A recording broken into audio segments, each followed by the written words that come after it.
This is the knockout artist, Chris Hero. And if you're looking for some true heel heat, you better listen to them boys.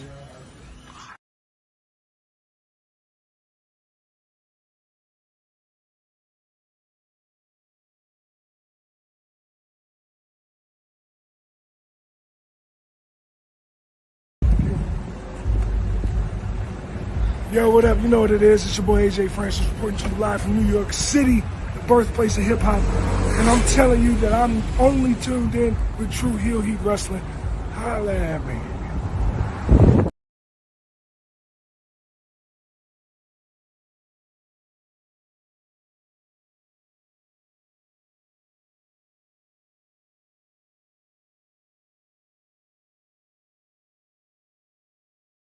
Hello, this is RJ City, and I am ethically opposed to any more wrestling podcasts.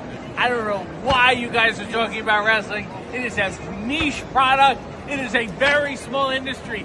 Yet, at this point, there's more wrestling podcasts than there are wrestlers. There is something wrong with society as a whole, but as you get smaller and smaller into wrestling, and then the wrestling podcast sphere, it gets even worse. And one such example, if I may turn on the microscope and look at the drudgery that happens to be True Heel Heat. SP3, Sid, this is your fault.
Hello. It is me, your True Heel Phenom SP3, and we are live on the True Heel Heat YouTube and Facebook for Rated Raw Review, episode 96, Judgment Day Lives.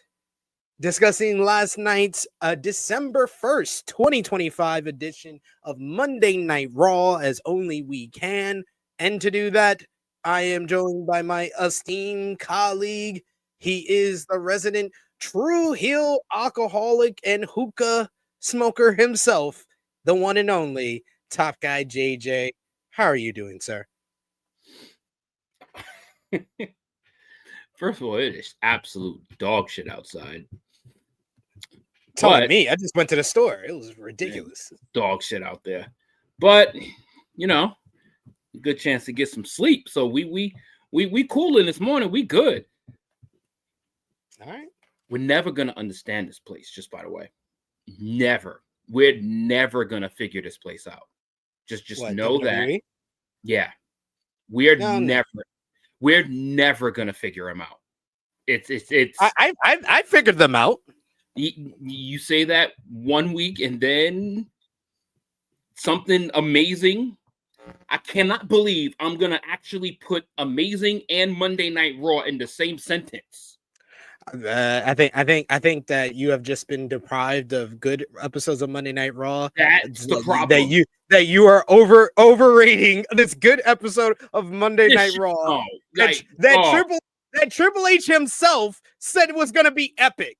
It was just a really fun episode of Raw. It was shit. It was not anything. It was nothing amazing or epic. How about last night? My man, last week, I was here last week. 5.5? 5. Yes. This is leaps and bounds better than that shit we got last week. I love how leaps and bounds has become the catchphrase of this show. Leaps and bounds. I do agree. This episode of Monday Night Raw would be like comparing Maxine Dupree to Jade Cargill in comparison to last week's. And mind you, this is after arguably one of the worst PLEs I've seen in my life. That I talked about it earlier on Fightful Overbooked about my thoughts on Survivor Series. Like, that shit was ass. Like, people say the worst PLE of the year was WrestlePalooza, but I will say it. I will say it 100 times. Stephanie McCare versus Io Sky, AJ Lee's return are much better than anything on Survivor Series. Anything on Survivor Series. Oh my God, Survivor Series was so bad. Survivor Series was so bad. That's why I think I'm so appreciative of last night, because my God, I was not looking forward to watching Monday Night Raw last night because of what happened they need to just eliminate the term war. They just need to call it Survivor Series games. That was the most Fox 5 show I've seen ever, and that was Fox 5 in the morning for animated people. And I know you said this company's hard to predict, but I did predict that this show was going to be good because this is what he's done all year. Bad PLE, he follows it up with one of the better episodes of Raw. Remember WrestleMania weekend, JJ? And how everybody was feeling about WrestleMania? And then he came up and gave us the best episode of Monday Night Raw of the year? Like, he does this all the time. The episode after WrestlePalooza, setting up Crown Jewel, that was also pretty good. Like, he always does this. He has a bad PLE that he says was one of the biggest, one of the best they ever done when he's doing the post show, but he knows that the fan base did not like it. So he comes back and he actually does his job. Hey, you know what? At least I ain't mad to be talking about this show than what you had to review on Sunday. This is true. This is true. Feel my pain. Dog, I purposely, because I actually purposely on Sunday took a longer break from work because I was like, I need to listen and pay attention to how, my God, I have never seen both you and Josh so sad reviewing a show in my life. Like, y'all were trying to get through it. And even we had people we had trolls in the chat who's like, why are you guys sound like you're making all the spots sound boring? Because it was fucking boring. You're like, what do you want? I think you might have misread what that person was saying. I think that person was saying you talking about all of these spots is boring. You're going spot for spot in a boring ass show. So he's like, my God, we really got to go through spot after spot of this shit. That's what I got out of the text. You got it the complete opposite. Yeah, I got it the complete opposite. I got it as he said, yo, why are you talking about every spot of this whack ass show? I didn't. That was, if you go back and watch that, that's one of my more abbreviated reviews of matches that I've done on a PL. And it was still too much because I agreed with this. I agreed with the person. I was like, bro, there's no need to be talking about all these fucking. This shit was garbage. We had people in the chat who actually liked the women's war games and different matches on the show. So I did my due diligence. I reviewed the match as I would review any other match. I did my job. Did my due diligence. But yes, we appreciate y'all for joining us live. Appreciate y'all for watching us on demand. Remember to show your appreciation. That part, Dion. Remember to show your appreciation back the simplest way possible. Drop the thumbs up on this video. You can also share this video with all your wrestling fans, friends, and family on all your favorite social media platforms. If you're new to the True Hill Heat YouTube channel, hit the subscribe button, hit the bell to stay notified for all the great content here. You can also sound off in the comment section if you're watching us on demand. If you're with us live, you can sound off in the live chat. We love to interact with all of you guys. Hear your thoughts on last night's Monday Night Raw or Survivor Series, if you like, if you will, and let us know what you thought. And of course, if you're feeling generous, you want to give back to what we do here, you want to show your support to the True Hill Heat YouTube channel and Rated Raw review, you could do so with a super chat donation. Any dollar amount matters. It goes back to contributors that you see on screen with us here, and we always appreciate the support. Yes, Dion. This Dion was here in the chat. He knows. After this comment, my break must have finished after this person said that shit. This was literally, we had like 3. It was a small number. It's like 3 or 4. We had like 60 live viewers at one point. And Dion's right. He was like, because that same person said they were getting paid by Tony Khan. Like I knew what he was. He was like, yo, you're making everything sound so boring. He didn't say, oh, everything you're talking about is boring. He said, you're making it sound boring. He said that I'm the one that made it sound boring, not that the match was boring. I made it sound boring, even though I just said what happened.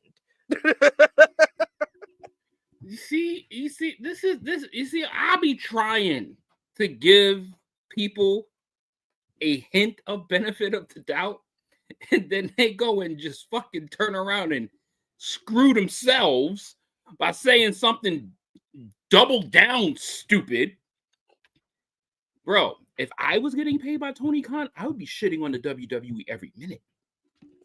That's what I said. That's how I responded. I was like, dude, do you think that I would not? Do you think it? Literally, people in the chat, I love that's why I said on Sunday, I was like, I love our community because I didn't really have to say anything. The chat was going in on those people. Like, did you not watch yesterday's podcast when he roasted AEW for too many titles for like an hour? Like, what are you talking about? Man, shit. You know what I'm saying? Like, you know what I'm saying, Chase? Like, yo, shit. Let one of these companies be handing me some extra spare dollars. What? Yo, let me get a WWE check that's not $5. Let me get one of those. If Tony Khan is paying us, y'all will know because this will become an AEW YouTube channel. Like, I wouldn't talk about WWE if I'm getting paid by AEW. I would only talk about WWE if I was shitting on them. I would never do a review show weekly about WWE. I would just shit on it on the flagship if I'm getting paid by AEW. Yo, man, I just be forgetting how much logic people be forgetting. Like, bro, this is True Heel Heat's time. This is True Heel Heat's channel. This is our time. We're not funded by a company. You know, it would be really funny if these people watched our earliest videos on the YouTube channel. When we legitimately spent the whole podcast shitting on WWE. that was back in like Vince McMahon's worst days, where we just spent we didn't do like a 2-hour, 3-hour, 4-hour podcast. We do like an hour and a half, and it would just be mostly us shitting on WWE and then praising New Japan, and then call it a day. My man, if we would do and say what we were saying in 2017, 18, we would be canceled. we would be canceled. Like people, I don't like how. And mind you, we're still bringing true heel heat. We're still objectively fierce with what we say. But boy, there was no vocabulary barrier for us back then. Oh no, yeah. There was no watching our language or anything like that. The vocabulary barrier did not exist. The words that you think are cruel today, we said them all. To be fair, we used to do a lot of those podcasts drunk, especially when we were all together. Oh, absolutely. Hell yeah. I'd bring like literally like 20 shots of vodka. I'd be coming with a bottle of alcohol. You imagine us like literally being nice during, oh my God, just go back and watch all the episodes we did at my old job. That was just like, dude, we were reckless. We were staying there late. We would start the podcast like 8 p.m. on a Thursday. We would walk out until like 10:30, 11 p.m. at night. Slurring words and shit. Not even realizing what time it was. We used to have an agenda, but half the time we wouldn't follow it. Yeah. Actually, I actually believe like one of the episodes I took his agenda and actually ripped it up. You did. You definitely did that. Because you got and what did he do? He had a backup agenda. Yes, because I used to print it out. This is before I used to read stuff off my phone. I used to actually print it out because I had a printer at work.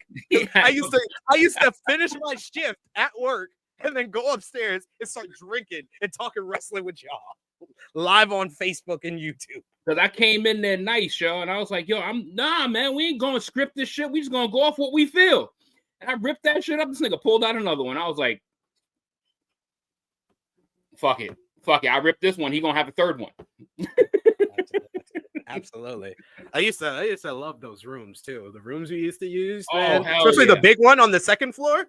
I still think about that. Man. When we did our 50th episode and we had all the guests and stuff. Wasn't True Hill, wasn't it 100 too? We had a good one on 100. True Hill Mania. I'm not sure if that was True Hill Mania. We had a lot of people on that. I think that was after though. The pandemic. It was at your job. That was also at my job. Yeah, I thought that was 100 was at your job. And we had a big conference room. There was a whole shit ton of people there. You had Richie, you had Drunk Guy, we had Chrissy, it was like it was a part of the True Hill. The True Hill. It's in the intro. It's in the intro. That was 100. I thought that was 50. No, that was 100. That was 100. Okay. I remember that one vividly. That shit was fire. We got in the chat as well. We got Chrissy's joining us today. She says JJ would bring a case for us to drink. Just talked about that. Like True Hill Mania was 100. Thank you. No, it was definitely 50. The one in the big conference room. I'll pull up the receipt. You it was 50. I will pull up the receipt and I will show it to y'all after the show. Go ahead. But trust me, it was True Hill Mania was 100. All right. Fair enough. Davion saying yes. He says I gotta go back and watch these episodes. I didn't start watching THH until 2023. We got a lot of people started. That's when we got like our most like subscriber increase was 2023. So a lot of people started watching us in like 2023.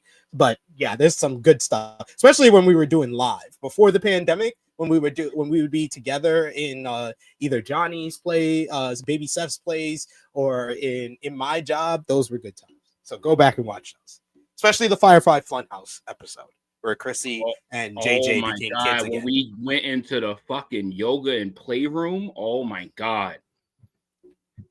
You give me a chance to fucking hit a gong during a live stream. And I was drunk. He wouldn't stop at all. But the reason the moniker of the alcoholic, I'm not a problem. I don't have a problem with, even though I barely drink as much anymore. But I don't care. I'm cool with the moniker because that is how this shit was built. Built on these grounds. But yes, Chrissy. He hated us, Chrissy. He was top level annoyed. Because I kept getting people from my job. They're like, "What's going on? Why are y'all doing that? Yo, we had people knocking on the door. Like, can y'all keep the noise keep down? It down?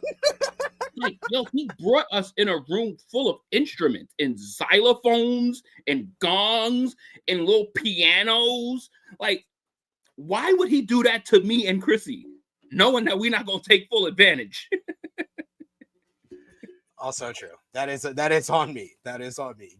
Dion says, good news for me is that AEW Revolution may be coming back to Los Angeles again, so I can look forward to that. It is coming back to Los Angeles, March 15th, Sunday, March 15th. AEW will be back in Staples Center or Crypto.com Arena for AEW Revolution. I'm jealous of you, Dion, because I'm sure like Revolution usually is one of the better cards of the year from AEW. And chilling with Jay saying, I've been interacting with THH since 2019 on Twitter. I remember y'all were Roman defenders and saw clips from time to time. Oh, absolutely. Yes. That is really how we made our name. We made our name for ourselves as a YouTube channel as being the Roman Reigns defending podcast at the height of big dog hatred. Yeah, and then doing the live clips with the crowds when we were fully decked out in Roman Reigns the big dog gear. If you remember the big dog years, and we went in full big dog gear. You remember the Raw after WrestleMania 33 for after the Roman promo when we were going in where everybody's like delete and we're like select. Oh, and remember me with the list of Jericho, and I kept making people sign it like you just made the list. Yo, he had like about 45, 50 signatures on that shit. And mind you, like 40 of them, 40 of them, we didn't have a fucking clue who they were. Nope, not at all. Never saw these people again. Never saw them again. But we probably left them with a memory they would never forget. Oh yeah. Like some of the people that went to last night's Monday Night Raw in Glendale, Arizona. Top Guy JJ, what did you think about the crowd last night in Glendale? Good. Like they were good. Like they weren't like a standout crowd, but they were very responsive to just about everything on the show. They were good. They were really good. And if Chase Dion, if y'all do go, DM me on Twitter with live videos. That type of content has worked great for us. Me going to full gear. It gave us a lot of shorts. So if you want to help out the channel, please send me live videos from Revolution. We'd love it. But I hope you guys have fun and hope you do go together. That would be awesome. See the community go to a show together. But let's talk about last night's Monday Night Raw. We see Paul Heyman, Braun Breaker, Bronson Reed, Logan Paul are walking. Once again, this is a public service announcement for Danny Hutchison. Danny Hutchison, the Logan Paul is part of the Vision. Just wanted to let you know that because you've been very adamant in our chats the last couple of weeks, and this episode made it very clear Logan Paul is officially a part of the Vision because he got announced as a member of the Vision at the beginning of the show. During his segment, got announced as a Vision. Paul Heyman said he's a part of the Vision, and this was the episode for anyone who still thought Logan Paul's not really part of the Vision, right? So we're talking about the same Logan Paul that's actually been full-time for the past month? Yes. He's been rolling with the same crew for the past month beyond Survivor Series. The same Logan Paul who said that I have accepted the Vision in the first promo after he punched CM Punk and literally told us he's part of the Vision in his first promo since then. But literally, there's been a minority of fans that just wanted to play in denial and delusion and cope and say he's not. But I don't even understand why it's that the topic isn't even that important. He's a part of the group. He's there. What the fuck is the difference? He's there. Like, he's with them every fucking week. It just felt like people were trying to convince themselves, but were actually trying to convince everybody else to believe them that Logan Paul wasn't part of the division. But after last night, there's no question he is. We also see Dominik, Mysterio, and Liv Morgan pull up in a lowrider with the rest of the Judgment Day there. Finn Balor seems happy to see Liv. He never said anything about her while she was gone, but they did have like a look, like a weird kind of exchange between each other. And then we open the show actually with Rio. It is Io Sky and Rhea Ripley make their way to the ring to open up the show. Io's shoulder keeps her from doing her usual posing after getting hurt during the War Games. And the two ladies are dressed to compete. So I thought we were going to get a match right off the bat here. They get on the mic. Rhea Ripley welcomes us to Monday Night Rio. Will people stop doing this? Like, I want Seth Rollins to stop doing this, but everybody calling the show Monday Night, insert name here, is fucking corny. Like, I just had to let that out because that shit annoys me at this point. But they get on the mic and Rhea welcomes us. Her face is a little sore. Their bodies are banged up, but they won the war. It took a little time to get everyone on the same page, but they came out victorious. But the fight isn't over. The Kabuki Warriors decided to betray her best friend, Io Sky, so they still want revenge. It starts by taking their tag team titles from the Kabuki Warriors. Io says that nobody is ready for Asuka. No, nobody is ready for Rio. Rhea asks for them to come down to the ring, but instead she gets the music of Charlotte Flair. Flair pauses, and then the music of Alexa Bliss hits, and we got 4 of the 5 winners of the Women's War Games from Survivor Series in the ring together here. The fans seem excited as the fans won, says Alexa. Alexa wants them to pump the brakes, though, on the tag team championship thing. Charlotte explains that they are the former champions, and they never got their guaranteed rematch. Rhea and Io can face the Kabuki Warriors afterwards. Rhea respects them, but respectfully, Rhea says they couldn't beat the Kabuki Warriors, so they can go to the back of the line now and let someone new get a shot. Charlotte says she doesn't step aside for anyone. If they want to act like they are better than Charlotte and Alexa, prove it.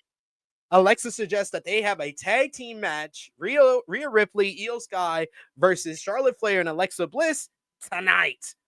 The fans approve of this idea, and Io gets on the mic to accept the challenge on behalf of her team, and it is on our main event of the evening for the biggest female stars in the company, Rhea Ripley teaming with Io Sky to verse Charlotte Flair and Alexa Bliss. This was a fine opening segment to set up the matchup for later, and this set the tone for the rest of the show where we got our answer basically of WWE just decided to stop all of their storylines and storytelling for the entire month heading into Survivor Series to build towards a War Games. And then this episode was them pressing play on a bunch of stuff because one of the highlights of Monday Night Raw before Survivor Series build was the women's tag team division. And finally, we got back to it on this episode here. It's their because it's their version of Survivor Series never happened. That's their version of, but I'm happy that happened because I want to forget Survivor Series ever happened. I actually really enjoyed this for a multitude of reasons.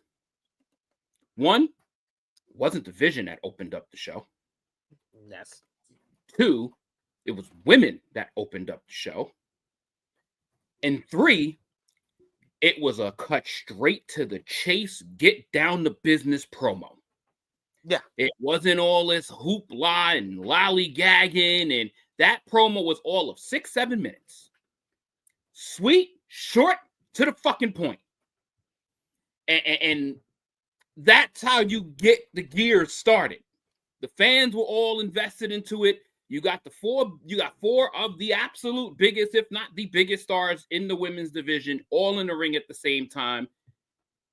All right, let's move forward with giving them an important spotlight to start off this new month. I was all for it. I enjoyed that thoroughly because then, yeah, I was like, I'm watching like, oh hell yeah, let me get this as the main event. I'll take this as the main event. Let's fucking go. So I'm kind of like the fans in the crowd, like, yo, let's do it. Let's do it. And boom, official, done. And here we are. Got them as the main event, straight to the point. Fucking loved it.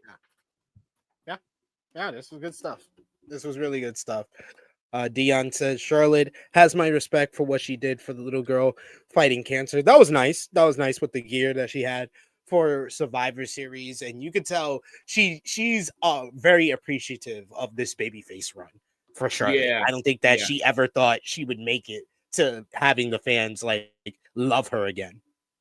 And she's cutting it loose. Like she's not trying. She's not pressing. She's not trying so hard anymore, which is making it come off better as just her in the ring and her character overall. Like she's loose now. So it just makes it so much more fun to watch and so much more fun to see. And she's just having fun. And I fucking love that for her because her 2024 was rough.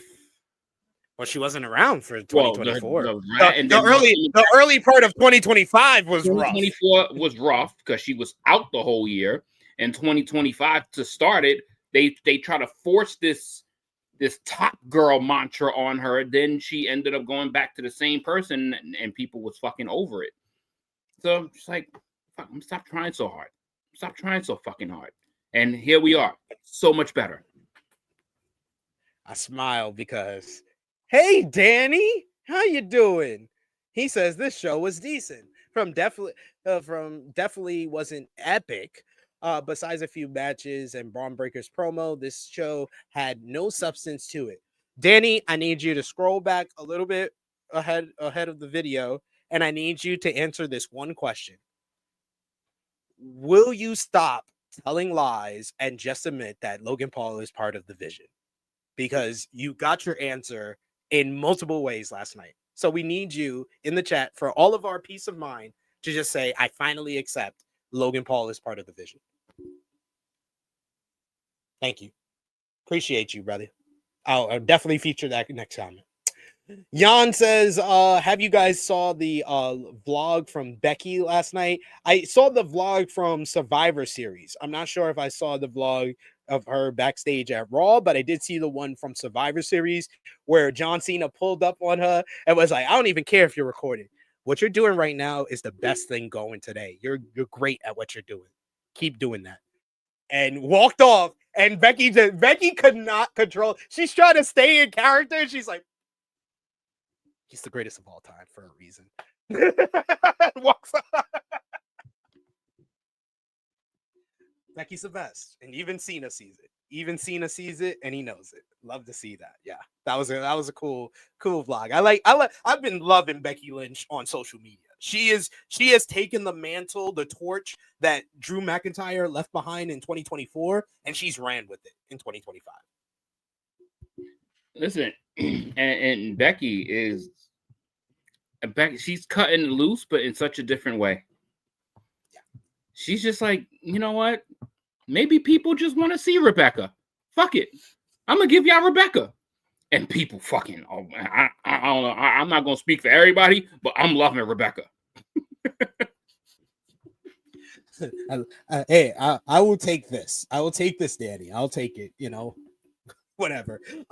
He said you're right, but you're right. I was wrong. I can 100% admit to it. That's all I needed. Anyway, next comment. Now I'm gonna read the Rex. I'm kidding. But since he is a member, I expect him on TV every week. I just don't see why Bronson and Breaker would be okay working and Logan not showing up.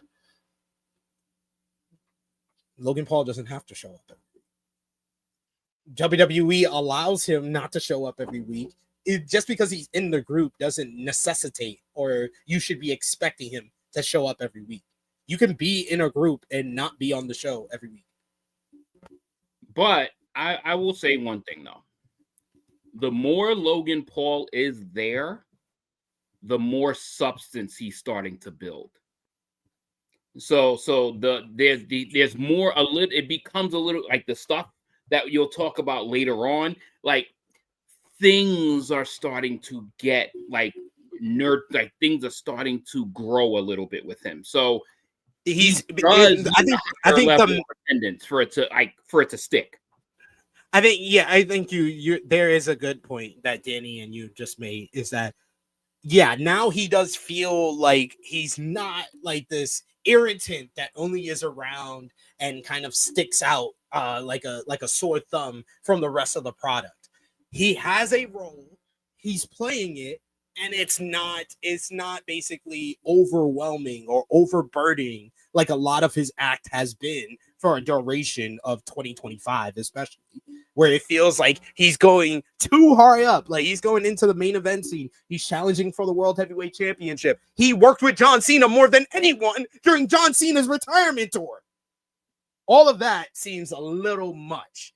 Him being a member of a group and not the top member of the group and going after the Intercontinental title. What did I say a couple of weeks ago? I was like, this guy should not be in the World Heavyweight Championship scene. He was much better as a U.S. champion. He should probably be going for the Intercontinental title. And what did we get last night? Him going for the Intercontinental title. This is exactly how I want them to use Logan Paul. Yeah. And I'm good with it. I'm good with, because now the more that he's a part of it, we can now start to kind of like put small pieces together of little intricate stories for him, because he's involved with more people now. So now when he talks, the way he talks, it can actually mean something because he's involved with people on a more consistent basis, instead of it being everybody he's been dealing with has all been one-offs. So now if you have a consistency and you actually can build him a rivalry, his words will be more impactful. You're absolutely right. But yeah, Annika, you preaching to the choir, girl. The fact that Logan Paul and Cody Rhodes both had the same amount of matches against John Cena this year is disgusting. That's all I'll say. It's disgusting. Like, who said that? I know it's probably John Cena really likes him, but someone should have said, we can do two. We can do the tag match and the singles match. We don't need the match on SmackDown to build up the singles match. Like, what are you doing? Anyway, Adam Pearce that whole little block was a waste of time. Yeah. Adam Pearce is backstage. He's on the phone with Nick Aldis, making the match official for the main event. Charlotte Flair and Alexa Bliss versus Rio. And then this fan just pulls up on him. And she starts talking about, like, she wants a shot at the WWE Women's Intercontinental Championship. And then finally, WWE listened to last week's podcast and put a lower third and let me know that's Ivy now. I was like, legitimately, for the second week in a row, I was like, who are you? Come on, I've never seen you in my life. Like you do not look like how you last looked when you were on WWE TV. But she asks for a shot at the Women's Intercontinental Championship. She says that she never lost to Maxine Dupree and deserves a title match. Adam says that she'll get the first shot. Ivy then says that Maxine can train wherever and with whomever she wants. It won't matter. Adam Pearce says she's training with Natalya this week, but you'll be first in line. And then he turns around to see Paul Heyman and Bron Breakker by his office. Heyman says that he has no idea who was under the mask at Survivor Series when Pearce questions him. He then says that what he does know is that Bron Breakker pinned your World Heavyweight Champion CM Punk. So they have a lot to talk about in Pearce's office. Pearce opens the door for them and they head in. What did you think about this backstage segment here? Slowly, seems like they're trying to recover from whatever the fuck they did to this man after he turned on Seth Rollins, because they just nuked him all the way to the fucking ground. I still need a shirt change. But as long as he got that jacket on, I don't see the shirt very often. So I'm happy that it started to feel like they're starting to move the needle for him in the right direction. Lord knows what took place, and that's what you'll get to. But seeing this was like, okay, they're trying to make up for the last month that they fucked him over for. Okay, all right, let's see where this goes. Hoping for the best coming out of this, but I am more hopeful after last night's show for sure. We get a video package for John Cena's final match. CM Punk claims to be John Cena's greatest rival. We see clips of their interactions with Cody Rhodes, calling it a special series of matches. Kofi Kingston says he didn't know who to root for, and Punk says that the two of them together were simply just magic. I have my list of Cena's top 10 greatest WWE feuds. The only spoiler I will tell y'all, it's coming out for SI.com either this week or next week ahead of John Cena's final matchup. CM Punk is not number one. Anyway, moving on. The last time is now tournament. Semifinals could begin with Jey Uso, who yeets his way to the ring. Not quite as annoying as him yeeting in War Games, but he does come in, make his way to the ring with LA Knight as his opponent. Jey and LA go for big moves early on as we get a stalemate. Jey fights back, kicks LA down, but then misses the hip attack. We get the punches by LA. Jey responds with some yeet punches. LA soars over the top rope, and Jey follows with the tope suicida as we go to commercial break. LA and Jey, they fight at ringside. They then make their way back into the ring. LA goes for a superplex, but Jey breaks it up. They exchange punches. Both men end up tumbling down to the floor. They get onto the apron at the count of 8. Jey kicks Knight into the ring and goes up top. LA evades a Uso splash attempt when Jey goes for that, and he picks him up onto his shoulders, and my man busts out a freaking burning hammer out of nowhere for a near fall. Jey hits a spear off the ropes. That only gets him a near fall. Jey goes up to the top rope. LA goes for his walk up, step up, jump up, superplex, but he slips. And then he just basically like deadlifts Jey off of the ropes for the superplex. And I don't know, Jey must have landed wrong because he was fucking pissed. This dude does not even sell the superplex. He bangs the mat. As soon as he lands, he bangs the mat twice like he's fucking pissed. Then he just sells on his back because he has to take the near fall, and LA gets the near fall. Then they do like a wide shot and the double down. When they come back from the wide shot on the double down, there's a close up, and you can audibly hear Jey Uso said, "What the fuck, man? Come on." He was tight. Jey blocks the BFT. He then rose up LA for a 2 count. Super kick. Spear. He heads up top for the Uso splash. He hits it. He goes for the cover. LA reverses into a crucifix. 1, 2, 3. LA Knight picks up the victory here.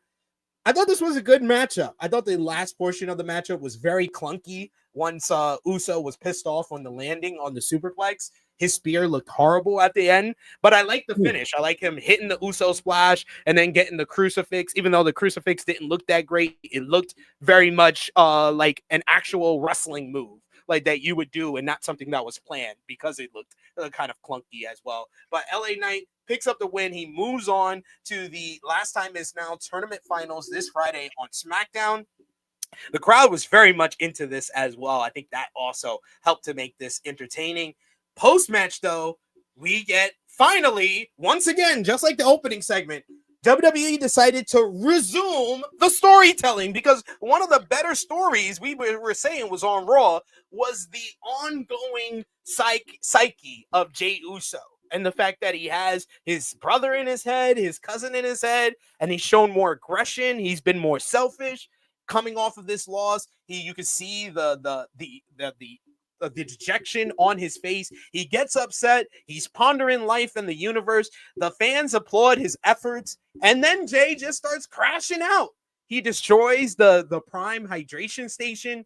He throws the steps over before leaving. He looks absolutely pissed, and everybody is wondering what is going to come next for Jey coming off of this loss. But later on in the show, we would get some kind of answers as Jackie Redmond catches up with Jey Uso. She tries to get some word with him, but Jey doesn't really want to talk to her. She keeps asking, and then finally Jey stops. He keeps on walking. She asks him about the Masked Man. She asks him about Bron Breakker. And Jey doesn't give a damn about Bron or the Vision.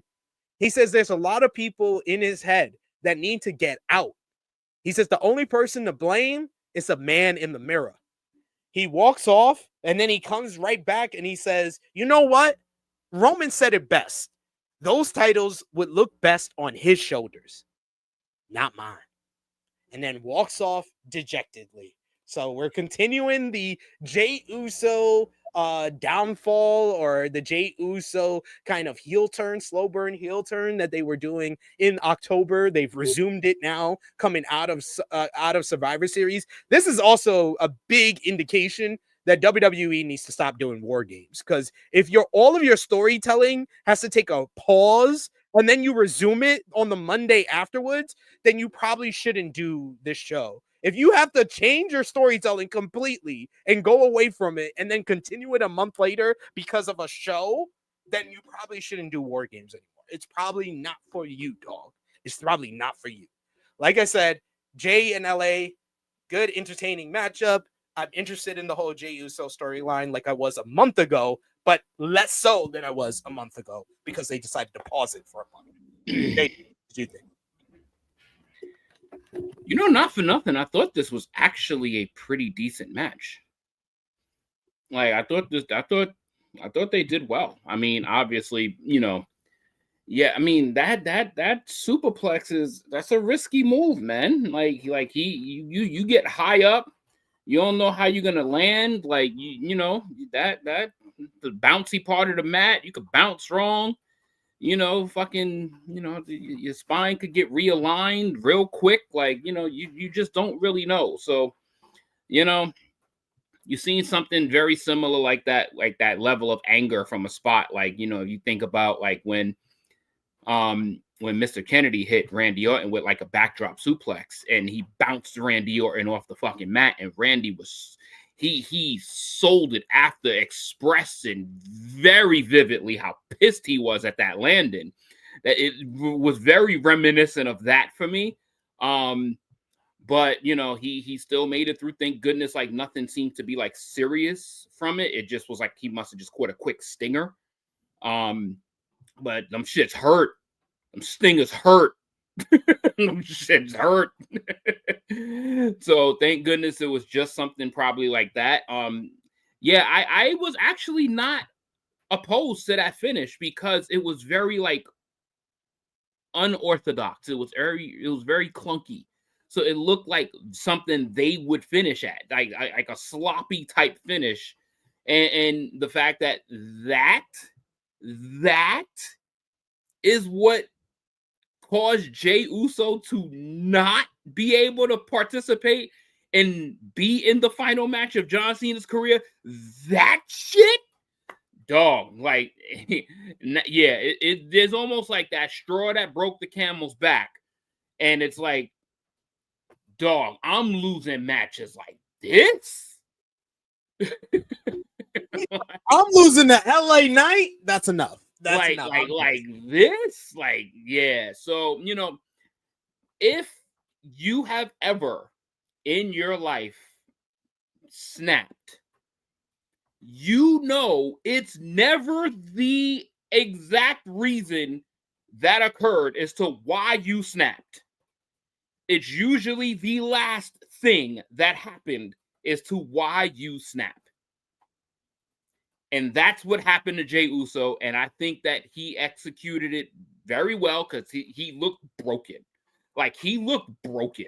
And I liked how he portrayed that. He just looked lost. Like he didn't want no admiration. He didn't want to talk. Like he's fucking fumbling out the mouth. Like he just looks like he's in a completely different universe. And I applaud the way he played that, because that shit was done very well on his end. Yeah, we've gone this route. It looked like we was going with Jey Uso, and all of a sudden they just pulled all the way back. Like they just pulled out. They just pulled out. They didn't want to shoot the load. So hopefully they just stay in a little bit longer. They just stay in a little bit longer. Don't be afraid that you're about to bust so quick. Just keep it going. Hey, and we'll see what happens. The bright side is it seems like WWE is more focused on building towards the Saturday night's main event and the January 5th Raw, and not Raw Rumble, because it seems like when they're building towards a gimmick match, they forget their storytelling. At least they're building towards TV shows, so they have to care about their storytelling, and we got a better show last night because of it. Yeah, so far so good. Like there's nothing that I have not liked yet on this show, which is a great sign. Another example about them resuming storylines that they dropped a month ago. Bailey and Lyra Valkyria are here. Oh, they're back. Another shot at the women's tag team titles. It's like you just wiped out people from the entire show for a month. Well, they're back for Survivor Series, and now they're back. They're so back. They're so back. Bailey access. Bailey look kind of scrumptious. I ain't gonna lie. I mean, hey, I can't say anything. I have a missus probably watching. Oh yeah. You can get in trouble. Bailey, Adam Pearce, how she and Lyra Valkyria can get in the tag team championship picture. Pearce doubts that Bailey is in the right headspace, but Lyra says that they're good. They're good for the most of the time. Pearce will take it into consideration and advisement, but then that doesn't please Bailey. So then the WWE Women's Tag Team Champions pulls up on the duo, and Asuka is blaming Bailey for not joining her War Games team, and that's the reason why she lost. She says that they would have won the match with her. Bailey says, I wasn't even in the matchup. She was like, you're an idiot, and you're a bigger idiot. Asuka says Bailey is nothing. Well, Charlotte Flair is in the main event.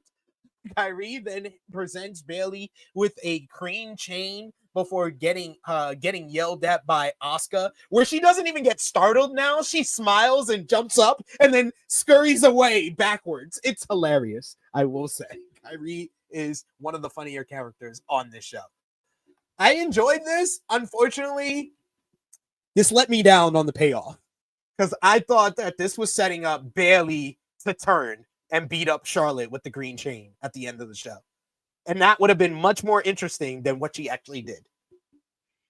Well, I mean, you got a little bit too wishful thinking. See, your brain, you started to get too high of WWE praise. You got to simmer it down a bit.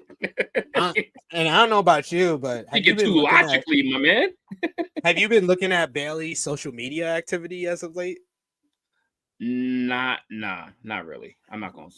I would just say whether it's now or after the show, just scroll her Twitter page, and some of these posts that she's putting up, it really sounds to me like she's saying her goodbyes to WWE. She's probably just giving the people what they want. Just giving people what they want, fucking with their heads, hoping that shit happens. I still have high doubts. High doubts about any of that. If it's, I'll take a look at it, but I still have high doubts. But we'll see. Well, segment was there. Didn't bother me. It was there. It was more set up for the main event. Yeah. Anything. All right. So mean. I love Asuka. I love that from Asuka. She's the second best character. Champion. She's the second best character in the WWE Women's division right now. Loved it. The Kabuki Warriors just together they're just fantastic right now. Yeah. Second best act in the WWE Women's Division. There can only be one GOAT. The Judgment Day are here. No. Excuse me, JJ. I didn't This time pronounce that Sports right. Illustrated is saying it now. No, let me say this, and I quote, like as Alicia Taylor said it, where I was just like, "Oh my God, this is fucking Gladys Knight and the Pimps." She said, "Introducing new Intercontinental Champion Dominik Mysterio and the Judgment Day." Wow, yeah. I laughed. I laughed. I was like, "Yo, Finn Balor, you should be embarrassed that you re-signed with this fucking company. You are a fucking background singer. You're a background singer. You're a backup dancer at this point." Holy shit. Yo, bro. Nah, that was mad disrespectful, bro. That was mad disrespectful, bro. That was literally like usually they'll announce everybody and then say the Judgment Day, but no, they said new Intercontinental Champion Dominik Mysterio and the Judgment Day. And then when you watch the promo, they are fucking background singers. They are backup dancers. They didn't do a goddamn thing except for react to the real stars of the group. It's Michael Jackson and the Jackson 5. Jesus, yo, I was blown away by that intro. Well, this nigga Finn Balor is just in the background, just clapping the whole time. Like, you fucking mark. After teasing dissension for a fucking year, he's just so glad that Dom has the Intercontinental title. And mind you, while he's glorifying himself as the greatest Intercontinental Champion of all time, nigga, weren't you an Intercontinental Champion too? But he clapped! I literally said that! I was like, Finn, you know you've been a former... You held this title! Too, right? Like, you literally held that title. Dom takes the mic. Finn, JD, Roxanne, and Raquel are with him. Dom says that he just beat the greatest of all time. So that makes him the greatest Mysterio of all time, the greatest luchador of all time, the king of the luchadores, and the greatest Intercontinental Champion of all time. However, he couldn't have done it without some people. He couldn't do it without his boys, JD and Finn, or his ladies, Roxanne and Raquel. But there's one person in particular he couldn't have done it without. So he brings out his Brea, his Mi Amor, Liv Morgan. Liv Morgan gets a good pop when her music hits. She gets on the mic and lets us know that she's back. And they didn't see her coming, except for all the dirt sheets that reported. Neither did John Cena. Dom says that they know that Cena would figure out the Judgment Day plan. But once that failed, they played the ace up their sleeve, which was Liv. And he got his two favorite things in the world back. His Intercontinental Championship and his love, Liv Morgan. Liv is happy to be back, as she says that he's glad to be back here with her best friend Raquel, with Finn, JD, and Roxanne. But since she's been gone, she's heard some things about the Judgment Day. She's heard that they're weak, that they've lost some of their gold, that they've fallen apart. But that all changes now, since I'm back. The Judgment Day is now back and coming for everything that's theirs. As of right now, they are officially running Monday Night Raw once again. Liv then says one more thing. She turns around, drops the mic, and slaps Dom across the face. But apparently, that's just how he likes it. Because then she jumps in his arms. He did to John Cena. She then basically grabs his face, makes out with him, while the rest of the Judgment Day react. I thought, like, in totality, as far as like everything we would see from Liv and the Judgment Day on the show, this works. in a vacuum, I was like, what was the fucking point of that? In a vacuum, this segment didn't work. But in totality, by the end of the show, it did work as a piece of booking to build up that Liv and the Judgment Day are back and they are going to be a focus of Monday Night Raw moving forward. That's what I got out of it. I think it was a reestablishment promo. It was more of a let's get boots back in the ground promo by them. So it wasn't like, oh my God, none of it was gonna knock your socks off.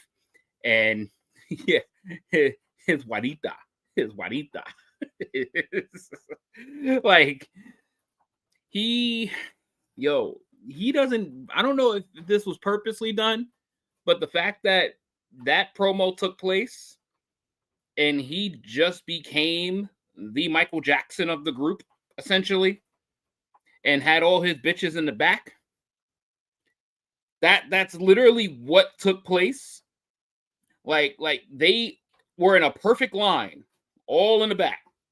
The 2 men in the middle, the 2 women on the outside, and you were front and center with the microphone. Like, yeah, that is as motherfucking Jackson 5 as you're gonna get. But then then you have Michael introducing the orchestrator of all of this. He's introducing Pops. And all the bitches stay in the back. And then he gives the mic to Pops. And then she just runs him down and then builds him back up. And then we on top. Because I'm here. Y'all ain't do shit since I've been gone. But I'm back. We back on top. That was such a fucking backhanded insult / we're back moment that a group could ever like face. Like, y'all ain't shit without me, but when I'm here, we run shit. You said the Pops. No, this was Michael Jackson and Janet Jackson at a family reunion. I mean, if you want to say he introduced Janet, then go ahead. That's fine. I'll take that too. And he like the other important Jackson is my sister. Yeah, exactly. The only other important Jackson introducing Janet. You got all these other cats, all these other losers. Is like, I guess just fuck me then, huh? Just fuck me then. Well, yeah, yeah. You stood there, so yeah, fuck you. You did. You took it. You took it, and you just stood there and just acted like you was one of the backup singers. So what do you expect us to do? But A+ on that Roxanne outfit, though. A+ on the Liv outfit as well. Dion with a super chat donation. Thank you so much, Dion, for the support. He says this was a nothing segment. Was I the only one expecting Judgment Day to turn on Liv and Dom here? That would have been noteworthy. I would have loved for too fast. No, I don't think. I think to the full on turn. Yeah, too fast. I just thought that Liv should have talked down to them. She should have ripped them a new one for how they've been since she's been gone. Like you needed me to come back for Dom to get back his Intercontinental Championship. For me to bring more gold to the Judgment Day. You need me to be focused on getting championship gold for my ladies here. Like, you need me. Like, I would have liked her to even if it's not just putting down everybody in the group, put down Finn. Because Finn was the one who was working overtime to replace you and get you on the outs on everything. And you could have been like, I heard all the rumors, and you could have directed that, like, your vitriol at Finn. And then brought up the group and said, now that I'm back, everything's gonna be back in order, and now we're on track. There was more they could have done from the segment. But I think in her way, that's what she did. Because obviously no one recognizes Liv Morgan as this fucking boot camp style fucking talk like that. That was as tough as Liv Morgan sounded. That was as tough as that was. She was much tougher. She was, yes, Rhea Ripley feud. All the Rhea Ripley feud. All the Rhea Ripley promos were great. Not woman to woman. She had intensity. Not woman to woman, but she's literally talking to her entire group. But she talked down on her group. To Dom before. She talked down on her group. She said they look weak. They're falling apart. No, she said, I heard rumors. But that was her version. She thought that. She said, I heard a rumor. Which that's her version. Because apparently she should be gone. That's pussyfooting. We're talking about Liv Morgan. We're not talking about like this fucking gangster woman. We're talking about Liv Morgan here.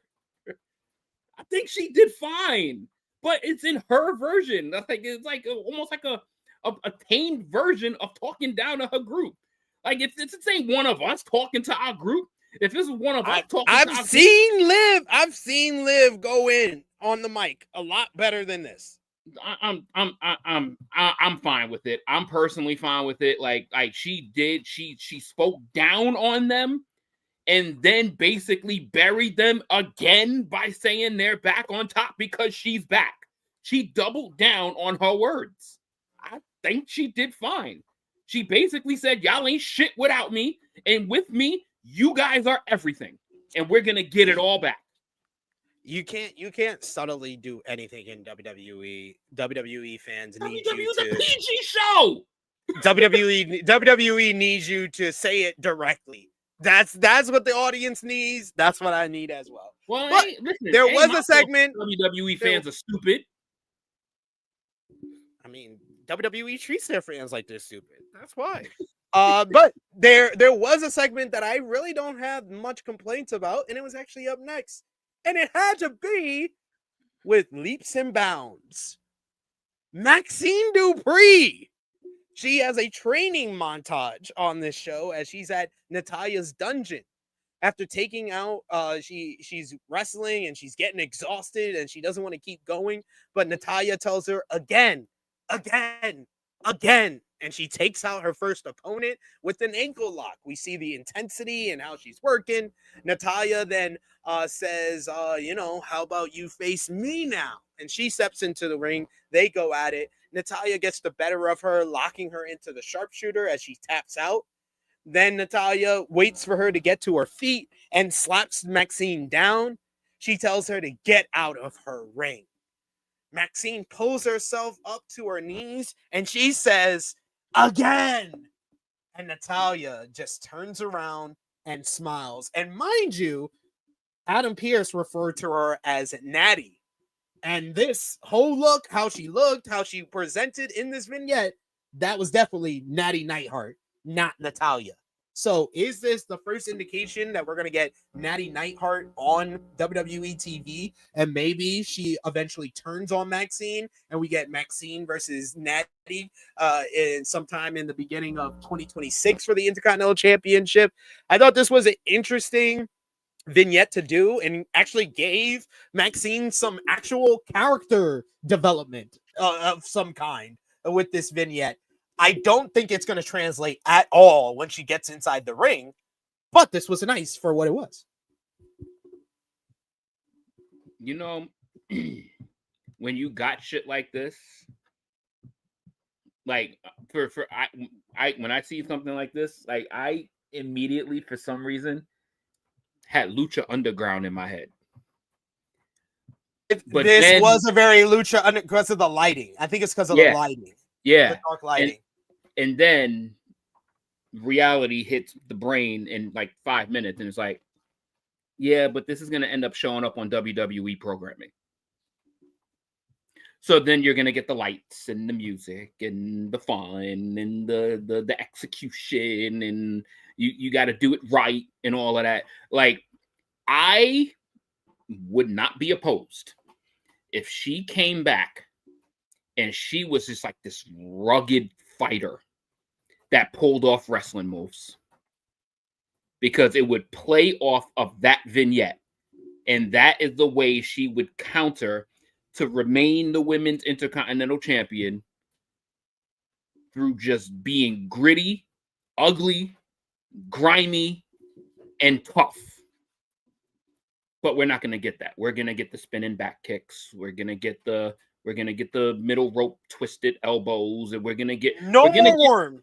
We're going to get worm, please. Yeah, we're going to get the if you're going to have a vignette like that, all that fun shit got to go. All that fun shit, all that cute shit gotta no. Like, you are in the ring getting your ass handed to you. You don't turn around and be fucking cute when you come back.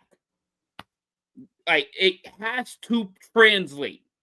Like, you can't come out with this very beautiful silver outfit and fucking being all happy and looking fantastic, and then you're having like a girl fight. Nah, this you after shit scene. If they do this again, next time I see you, you should be scrapping. No, you're right. You're 100% right. They gotta have the changes once we get the character in person again, back in the ring. So we'll see what happens there. Adam Pearce is backstage, and he talks to referee Eddie Orango, and he wants him to report back on the situation involving the Masked Man from Survivor Series. He says nobody's talking to Pearce, so he thinks that he might talk to Eddie. He said he heard something about Seth Rollins being seen backstage at Survivor Series, so he wants to know what's that all about. So he sends him off on the mission. We see Arizona Cardinals are here in the building, and then we get our next matchup. For the World Tag Team Championships, AJ Styles and Dragon Lee defending against Xavier Woods and Kofi Kingston with Grayson Waller in their corner. Yes, the New Day. Alicia Taylor is wearing denim on denim. Xavier and Kofi attack right away, knocking Lee out of the ring and going after AJ. They clubber on him in the corner. Kofi targets AJ's left arm with a stomp off the top rope and then flips him over for a 2 count. Kofi misses a splash in the corner and AJ tags Lee. A Rana by Dragon. Then he Ranas Xavier off the apron into Kofi and Grayson. Cool little spot there. We get Styles and Woods tag in when we return. AJ gets the upper hand, which strikes a forearm in the corner, and then Kofi tags in Xavier. They isolate AJ for a bit. AJ eventually gets rid of Xavier, but then Kofi rolls him up for a 2. AJ with the Rana, and then he tags in Dragon Lee, and he starts running wild. AJ sends Kofi into a sit-out powerbomb by Dragon Lee for 2. Kofi headbutts Dragon and hits a couple of kicks. AJ is eventually tagged back in. They get the offense, they get control, they get rid of Xavier Woods, taking him to the outside where Grayson Waller checks on him. And then he tags in, he puts Kofi on the ropes. Dragon Lee then leaps off the top rope and he hits a double stomp to Kofi's back. Kofi bounces off of the top rope right into AJ Styles' arm.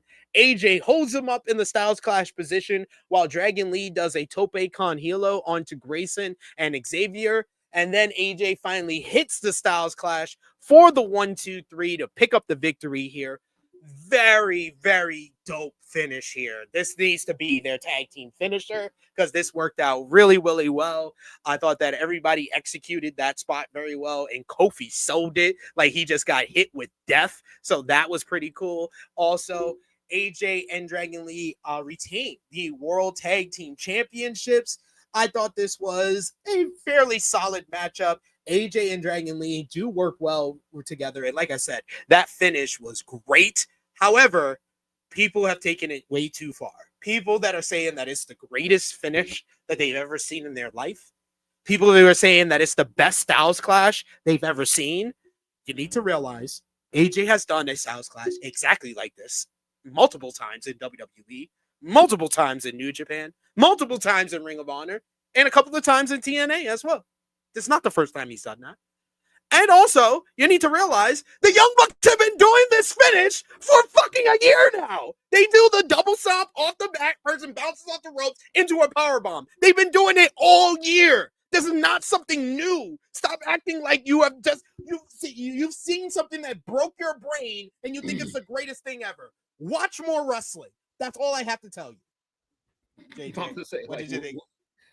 you just named all the places that you know these motherfuckers don't watch. Exactly. Watch more wrestling. That's the moral of the story. JJ, what did you think about this? This match was really fun.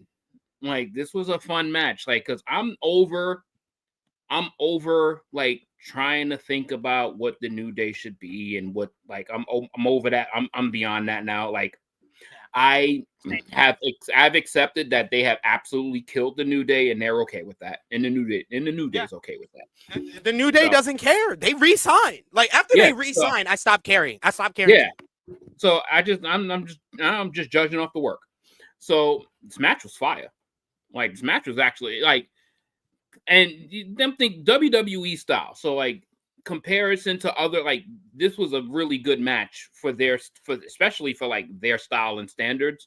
Yeah, the finish was awesome. Like, the finish was awesome. Like, it was awesome. Now, to act like it's something that is absolutely groundbreaking, yeah, you just got to watch more shit, because clearly that's been done a multitude of times, but it's always still cool to see. But then you see it, and then especially for the because you don't typically see stuff like that on WWE television. So when you see that on WWE television, like, oh, he cooked! Yo, that shit was gas. That's what I guess this new generation says. WWE fans don't have normal reactions to things. I agree. Like, the glazing of seeing something that is a bit abnormal, bruh, you just gotta watch more shit, man. But it's cool. You got to see it. You got to see it on Monday Night Raw, and it was a fine finish. I'm not gonna shit or degrade what they did based off the stuff that other people have not seen. I thought it was really good. The match itself was really well done. Everybody and their mama knew that the New Day was losing this match, so it was a fun match. It was fun. I am enjoying the pairing of AJ Styles and Dragon Lee, so I'm good with that, because they are fucking awesome together. And this is not only like, this is like decent for AJ Styles, but this is amazing for Dragon Lee. So like I take both ends. So like, you got AJ, that's like they're doing the bare maximum to keep AJ happy.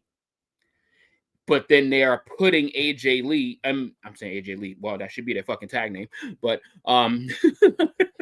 but they're putting Dragon Lee really high up now, which is really great for him, because I've been really, really clamoring and wanting to see more of Dragon Lee for the longest. And now we're seeing Dragon Lee in a weekly spotlight, which is great, because this dude is a fucking baller. This dude is fucking incredible. And I'm glad that more people is getting to see it, because this man was the most underused talent in 2025, in my opinion, until these last like month or so. But my God. So do you think this recent push with AJ is enough for him to re-sign, because his contract expires next year? No, because he's not going to be with AJ the entire year.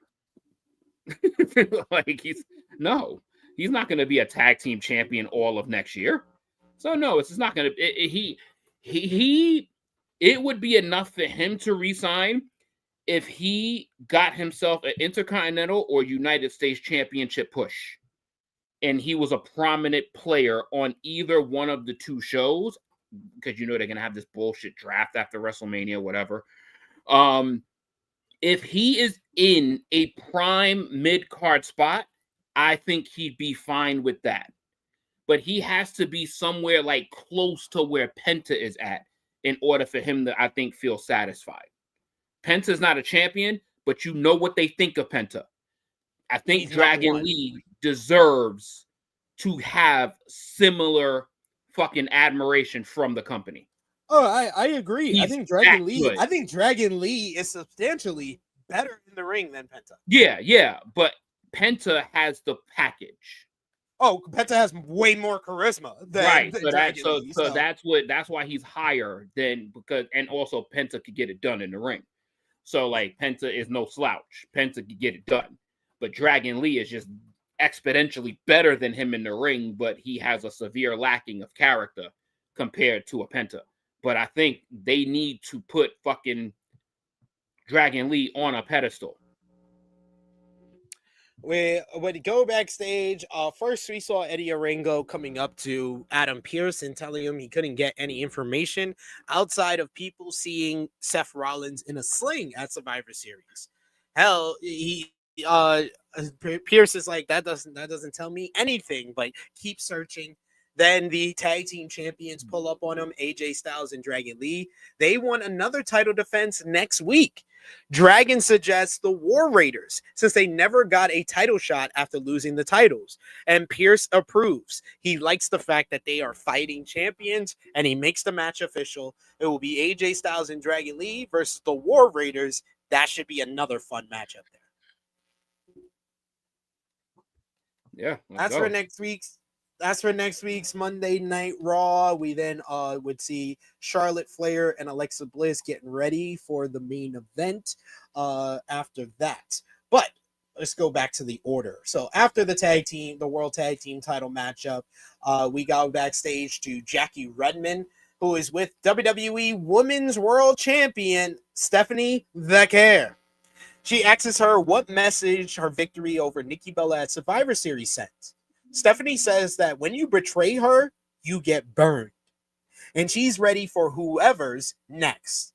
And at that moment, she sees someone off camera who pulls up on her, and it is none other than the returning Liv Morgan. Her appearance got another pop from the fans, and she wants to say that she's back. And she congratulates Stephanie for her victory at Survivor Series, and then does the number one WWE trope for every week of wrestling. Someone has to look at a title to make sure everyone knows they're going for it. If Liv Morgan is Stephanie Vaquer's next title defense,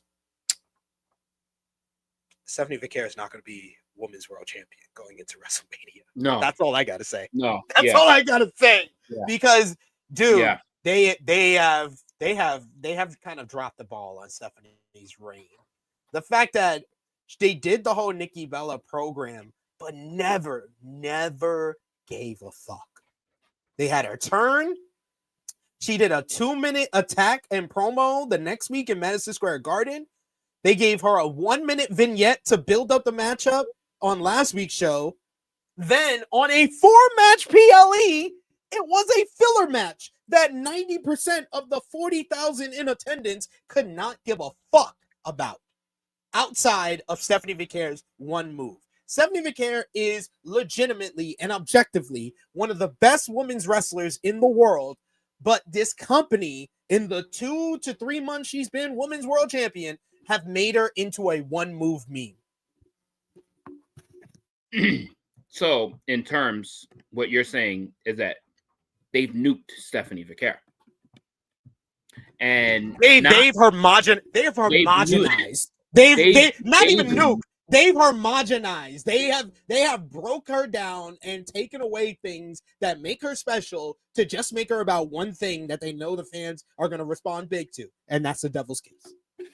And I think that that's so shitty on the, like, the reason she became, obviously that move has something to do with it, but she was also being acknowledged for how seemingly flawless and fluid and how crafty she was in the ring. We're not seeing that the way it was when she was on the come up. It's like they've basically watered her style down to just have like spots, the moment, and the big move. They have WWE'd her wrestling style. I think that's the simplest way I can put it, is that her arsenal is way bigger than what is being advertised and what is being shown. And they have basically took her playbook and they have cut that shit by 2/3 and said, that's your wrestling list. That's your move list. That's what you got to do in X amount of minutes. Like, they are scripting her too much, and it's showing. It's showing too much. And then these promos, it's almost to a degree, like, I would be more okay with her cutting passionate Spanish vignettes on a camera and it being pre-recorded, because her attempt, she is decent in English and she can have an English conversation, but you can tell she's trying to say the words and not mess them up, which means they cannot come out without fire and passion, because the minute she gets worked up, she's going to mess up the words. So she can't do both. So it's almost like concentrating on saying it right, but then it's not coming out right because you're on a WWE program and it needs to come out with some passion, some intensity, but that needs to come out in Spanish. And Danny, you were doing so well in this, and then you had to comment this. He says, WWE is all about sex appeal. That's been a thing for decades. What's sexier than that move? Stephanie Vicaire herself is sexier than the actual fucking move she does. He says that's why they do it. There are so many other things about Stephanie Vicaire outside of that fucking move. That fucking move that is only a thing and only WWE do it. It's not for sex appeal. It's because it gets a reaction from the fans and they do the Booker T shit. If Booker T never responded to that move the way that he did, then they would not make her a one move meme. I don't even know how to respond to this dumbass comment right there. The height that women's wrestling has gone to, the sex appeal part is such a low priority. It's an added bonus nowadays. Yeah, it's if she got it, she got it. But Stephanie Vicaire is not about only sex appeal, because if Stephanie Vicaire was about sex appeal, her outfits would be a lot more revealing. And Stephanie's got the goods to be sexy as hell. Stephanie is one of the baddest women in the fucking company, if you're talking in that spectrum. Her attire, if it was all about sex appeal, her attire would not be the equivalent of a one-piece swimming suit. It would look more like Liv Morgan's promo gear. It's just, when something doesn't make any level of sense, it's kind of hard to try to say something to make it make sense. This is way off. Way off. Yeah, pretty much. And if it was just about sex appeal, they would just give the move to Nikki Bella. Sorry. We get highlights. Highlights from you got that one. You got that one. Yeah, highlights from the men's war games, and this leads to the Vision. Yes, all 4 members of the Vision. Paul Heyman leading the way with Big Bronson Reed, the badass Braun Breaker, and the limitless Logan Paul. The Vision is here. Limitless Logan Paul. Hey, the other guy ain't using it, so why not? I'm so sorry, Keith Lee. He ain't using it? Why not? Sorry. So sorry. Paul Heyman says he must start this promo with a couple of shout-outs. One for Brock Lesnar, who is still like no other human on the face of the planet. One for Drew McIntyre. It was a pleasure doing business with you. One for Big Bronson Reed, who tsunami'd everyone on the other side to the point where none of them would ever come back with a victory. One for the biggest mainstream star on the face of the planet today, who fits in perfectly with his vision for the future of WWE, Logan Paul. And then finally, one to WWE itself for listening to the wise man, because on Monday, January 5th, from the Barclays Center in Brooklyn, New York, for the 1-year anniversary of Monday Night Raw on Netflix, CM Punk will defend and lose the World Heavyweight Championship to Bron Breakker. Then he hands Bron the mic, and nothing was the same again. Bron Breakker gets on the mic, and I'm legitimately, I think that we need to see if Chris G can put the ether beat or the euphoria beat to the background of this promo, and I think it would fit in very nicely. Bron gets on the mic and he says he's upset tonight. Not because of where they are or the mask guy, whoever Batman was that tried to ruin his moment. He's upset over how easy it was to pin CM Punk. He thought that he'd have to find a different level that he's never been at before to beat the guy he's watched as a kid, only to realize that CM Punk is nothing more than a soft-ass punk, a soft-ass bitch. Punk is no different than any other veteran living on past glory, or than Seth Rollins being a narcissistic bitch who's more worried about the war in Monday Night Raw when he should be worried about the war in his own household because his wife is a bigger star than he is. On January 5th, it will be a different type of fight. Punk tried to break his neck in War Games and ruin his life on Saturday. Well, so I'm gonna ruin your life, Punk. He's coming for it all. He's here to take away all the memories these fans have of you, every single accolade, every single accomplishment that he's done.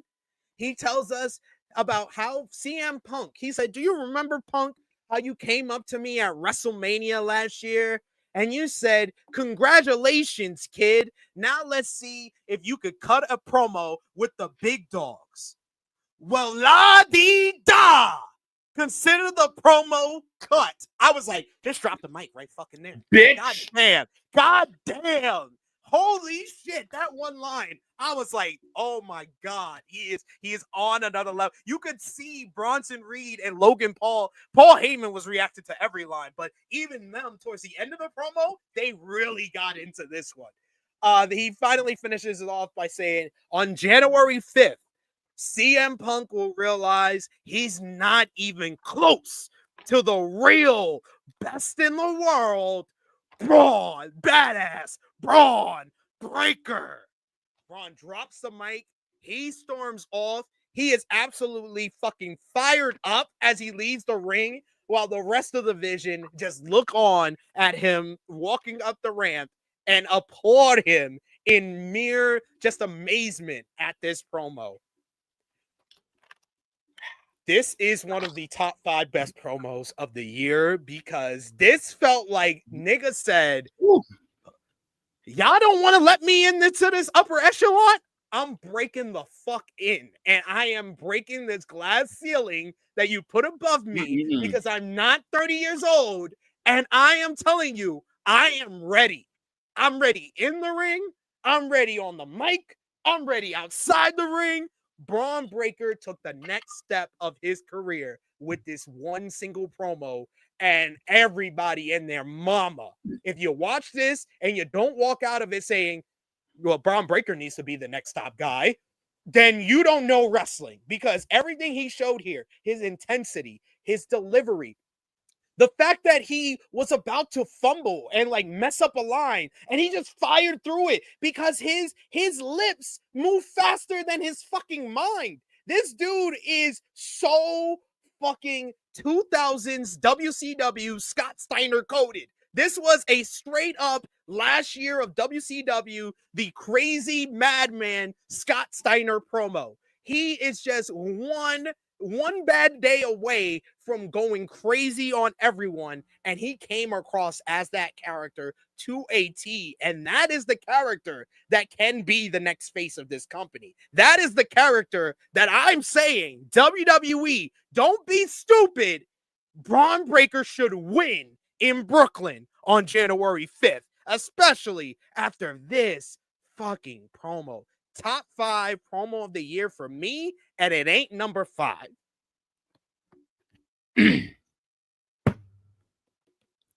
Undeniable. This man, I literally am watching this promo. I kid you not, dog. I not only turned my TV up, I stopped everything I was doing. I stopped because I was like, this sounds different. This nigga sounds motivated. Like the sheer and that Survivor Series bump helped him through this promo in a way that he won't even realize until years down the line. Because that shit gave him so much juice that this old it gave fuck him a real life edge to this. Yeah. Like my shit could have been clipped. No, I'm ripping this shit all the way loose right now. Now, fuck that. They're gonna see the star that I am supposed to be now. And my God, him saying that when he said that Punk ain't nothing, well, yo, that soft ass bitch line, that shit was like, nah, that's how you talk to a motherfucker you don't like. I like, I'm loving this shit right here. And he just went in, and he went in, and then he hit him with the story earlier in the year of what Punk said to him after WrestleMania, and then hit him with the la-di-da promo cut, bitch. Like, son, yo, CM Punk hasn't been served like that since MJF. CM Punk has not been served like that since MJF. CM Punk was served. Like, he served that man. He delivered a pipe bomb to Mr. Pipe Bomb. Like, holy shit. This was something that I wasn't even aware. Like, you know when somebody, you could just feel like, yo, he's not ripping it loose. He's not. I wasn't even aware that he was capable of that. That shit was top fucking notch. And why it was top notch is because it fit to a perfection, and it fit like a glove to who he is. And the character he is trying to personify himself as to that audience. And it was perfect. That was a 10 out of 10 promo. And no one could steer me differently, and nobody could steer my opinion wrong differently on that. That shit was 10 out of 10 because of who did it, who it was directed to, and the intent of the promo. That shit was flawless. Like, you usually would get like kind of like the old school comparison of like the promo that announced somebody. Like, people usually like bring up like an Austin 316 and stuff like that. I'm not going to go into hyperbole. I think that's hyperbole to compare this one to that. But I would compare it to more modern versions of like this wrestler just announced, oh, they're ready for this next step. I compare this promo to the Ricky Starks promo when he lost the FTW championship in AEW. And he cut that fired up promo before Powerhouse Hobbs attacked him. Or when Ricky Starks went head to head with MJF, and everybody was like, "Oh fuck, he just smoked MJF. What the fuck?" That was like that. Or Hangman's promo when after Moxley gave him the concussion. And he said, I was in the ambulance and they asked me, oh, that's your son on your phone? What's your son's name? And I couldn't remember. Did you understand what you did to me? And he starts punching him. That was when I was like, oh shit, Hangman might be like an all-timer promo. And like this one was just Braun Breaker said, I am a main event guy. Whether y'all want to give me the rocket, whether y'all want to give me the torch or not. This was him being like, I'm putting my dick on the table, Triple H. I know your dick is already there. I'm putting my dick down too. And my dick is bigger than yours. Absolutely. Stop fucking denying me. And that was also a stop fucking denying me promo. Stop fucking denying me. Stop pussyfooting with me. Stop considering me a YN. Stop with this bullshit of I need champions that were champions to be my champions bullshit with the guys. I am that guy that's going to break through your fucking barriers and get a bigger and better and new audience to this fucking brand. And my God, fucking pull the trigger. Pull the trigger. It's so obvious what WWE needs to do. They need Braun Breaker to beat CM Punk on January 5th. Then Roman Reigns wins the Royal Rumble. Then CM Punk wins the Elimination Chamber. And they do Punk versus Cody and Roman versus Braun as the 2 title matches at WrestleMania. Unfortunately, reports have already been speculated that apparently the plan is Cody and Roman 3. Yeah. No one wants to fucking see that at this point. Last year at this time, there were people that were into Roman versus Cody, babyface versus babyface, because they never seen it before. But this company has actively shown us they are not that good at the babyface versus babyface matchup, and they don't really want to do that. They'd rather a babyface versus heel matchup. The only way Cody and Roman is going to work for a third time is if Cody turns heel, and I don't see that happening. So this is not going to work. So, not going to work is more I agree with compared to nobody wanting to see it. I think people will still accept it, but when you know this is on the table, you're going to want this one more. This one I want more than another Roman Cody match. I want Braun and Roman more than another Cody Roman match. Even more than Roman and Braun, people want to see CM Punk versus Cody, CM Punk versus Roman, more than they want to see Roman versus Cody. And no one really like you just listen to what you just said. You said they're willing to accept it. You did not say they want to see it. No one wants to see it. You are right. You're 100% right. WWE fans are willing to accept anything this company gives to them. But no one wants to see it. No one wants it. Are like actively asking to see that. No one's clamoring for Cody Roman 3. No one. No one has. We have yet in 2 years, we have yet to see a Cody Rose CM Punk one-on-one match. In like multiple teases. Multiple teases about it. Mind you, we still haven't got Punk and Roman after multiple teases of it. Like something in 42 has to be fresh. Something in 42 has to be fresh. It cannot be a repeat of 39, 40, and 41.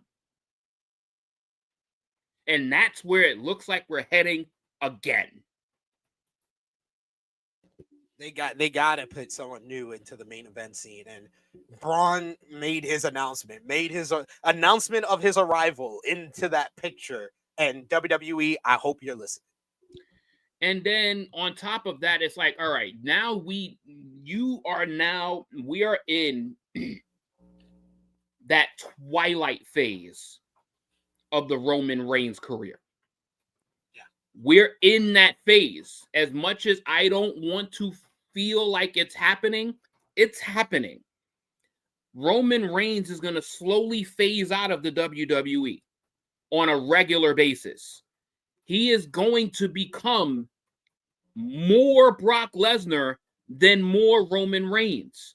And it's going to be, he's going to be a special attraction years down the line.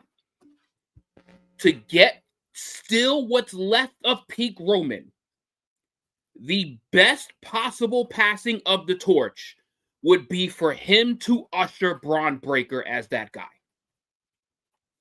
Like, it paints itself so easily. It takes all the fucking necessary pressure and need off of Roman to have to show up time and time again. If he hands the baton to somebody that is not even 30 years old yet, Roman can do and show up as he pleases, as he will do anyway. But the expectation for a main event scene, headlining PLEs, mega shows, is not on the table for Roman Reigns anymore. He can do it if the time allows and if he feels up to it. So that is what I want for WrestleMania. I think they should do not gonna happen. Brock. They should do Braun and Roman for the world title. They should do Cody and Punk for the WWE Championship. Or they should do Roman and Punk for the World Heavyweight Championship and have Braun Breaker win the Rumble, and he decides to go after the guy who said his family is better than his and tries to put down Cody and win the real top title and really announce himself as a top guy. I wouldn't mind that option either. The least likely option for me to want to see is a Roman Reigns versus Cody Rhodes, and to do Punk and Braun 3 months after you did it on TV. Like, I'm not interested in that, but that's what's currently being reported. I don't see. In my heart, I'm telling y'all what I want, but in my heart, I really believe Braun Breaker is not going to be in a title match at WrestleMania. I think Seth Rollins is coming back before WrestleMania, and we're getting Seth and Braun at Mania. And I get it. But I don't understand the point of continuously holding this man back. I just don't. Yo, this man's star power is literally punching this company in the face. Not slapping it. It's punching them in their face. And it's like, it's not the time we want, so we're not going to do it because it's not what we created. The Austin era was not timelined the way they wanted to. He created that shit. The Rock's timeline was not streamlined their way. He created that shit. We haven't seen somebody create their timeline since them. Since them too. John Cena's was semi-manufactured, but it still ended up being really, really good and really powerful for a long time. He went through multiple phases, through multiple years. Those other two, within a year, became champions. Bron Breakker should be on that same trajectory. And he is punching through the denial of the company. And god damn it, just fucking do it. So what you're saying, at the end of WrestleMania, Bron Breakker should walk out as a champion. Regardless of which one, a champion. But they're probably just not going to do it. Probably not going to do it. Probably have him face Brock Lesnar or Seth Rollins in a non-title match. I understand. I understand what I'm asking for. It's probably not going to happen. So I just had to get that out as well. Dion says that Cody and Roman beef after War Games was bizarre. And now he's cool with Punk after telling Jey not to trust him and saying that he ruined his bloodline. That was just weeks ago. Feels like a pivot. Dion, you said weeks ago. No, that was days prior to Survivor Series. Last week's Monday Night Raw, Roman Reigns looked at CM Punk and told him, "You ruined my life." When he was in the ring with Cody Rhodes and CM Punk, he showed way more hostility towards CM Punk than Cody Rhodes. And then all of a sudden, Punk loses the War Games for his team, and Roman's cool with him. But now he has a problem with Roman. Like, it did not make any sense. It was it was such a baffling ending because none of it made sense. And the crowd booted out the building as well. Because it was flat, it was unsensical, it was lame. It was just stupid. There was no carryover. It literally was like it was a house show. Survivor Series was essentially a house show for them. Like it was just weird. Like the ending was weird. All of it was weird. Like at the end of the show, like Roman is pulling Punk up and dapping him, but then he's mad at Cody and telling Cody we're never gonna team again. The energy was just all weird.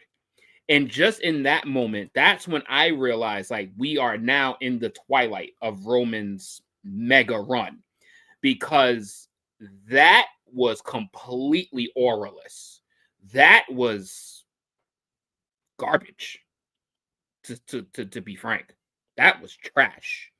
So it's like they're going to try to squeeze out one more mega WrestleMania out of Roman Reigns, and we're going to start to move in a different direction. That's what I'm feeling like, because clearly the thing that was supposed to be a Roman thing, the Rock and Roman shit, that's never going to happen. Rock is getting too old and the schedule's too fucking busy. And at this point, I don't think anybody wants to see it. But you cannot deny what everybody's talking about. You can't deny the crowd reaction that he got after cutting that promo. Mind you, that man is a heel. And he left them like, oh, like they had the gasp reaction. They didn't have the cheer and clap. They was like, oh shit, this motherfucker is here. This motherfucker is here. There's no denying that. There's no denying that. Yeah, it's very true. It's very true. We got another super chat donation from our main man, Dion. He says, them doing this match makes me think Seth may be back by Mania. It seems like they were setting up Logan to be the first challenger. This is 1,000% a pivot. 1,000% a pivot. Because the report coming out of War Games was that Braun Breaker was going to face CM Punk at WrestleMania. So I think that WWE caught wind of that report and was going to put a big bucket of cold water on it by announcing the matchup for January 5th. And either this matchup is going to end in a DQ to set up another matchup later in the year, maybe at WrestleMania, or this match is in tow because Seth Rollins is back. That's why I said I think that Seth may be back before Mania. He did that interview last week where he says that he's aiming to be back by February, and knowing Seth Rollins' history, he tends to come back before Mania. He seems to always get these injuries around this time, and then he's always back before Mania. I mean, and I think if Seth can read the room, this would be so much bigger and better if Braun Breaker was the champion at your return. Oh, 1,000%. Like I think you gotta read the room at times. Like, you were turned on by Braun Breaker. You are returning. He has what you possessed. Like, how much bigger would it be if you are returning to that man as the champion of what you had to fucking vacate because of him, storyline wise? Okay, I got the alternative. I got my renegotiation that I go back to WWE. Braun Breaker versus Seth Rollins for the World Heavyweight Championship. Roman Punk Cody for the WWE Championship at WrestleMania next year. I would not be opposed to that, because Seth Rollins is able to come back by February or early March. That's enough time to make that story exist for it to be a great match for WrestleMania. And then you get that little nucleus of what we've been talking about being teased for 2 years. You at least get pieces of it. You don't get all of it, but you at least get pieces of it. You get Cody mixing it up with Punk in a match for the first time. And then, we get Punk and Roman again. But at least the circumstances would feel different, because I think they would be then chasing Cody's championship. Yeah, that might be the best way to get everybody that they want to get involved. But Thank you so much, Dion, for the super chat donation. Keep coming, guys, as we're going down the home stretch here. For the last time is now tournament semifinals. It was time for Gunther going one-on-one with Solo Sikoa, and my sentiments exactly. How did this get that good? What the fuck happened? Because this match starts off with the fans like very quiet because they don't know who to cheer for because these are two heels. Wade Barrett did announce also on commentary that Penta is going to be out for an undetermined length of time. So we get the start of the matchup. They tie up into the ropes. Gunther with a shove. Solo misses a wild shot, and then Gunther gets a headlock. Shoulder block goes nowhere. Solo with the headlock, and they run into each other with neither budging. Forearms are exchanged, and then shoulder blocks exchange before Solo gets the better of Gunther with a big shoulder block to the mat. Gunther does a leapfrog, then does a big boot. Solo tumbles to the floor. Solo is on the advantage when we come back from commercial break. After Tala Tonga tripped Gunther during the commercial break.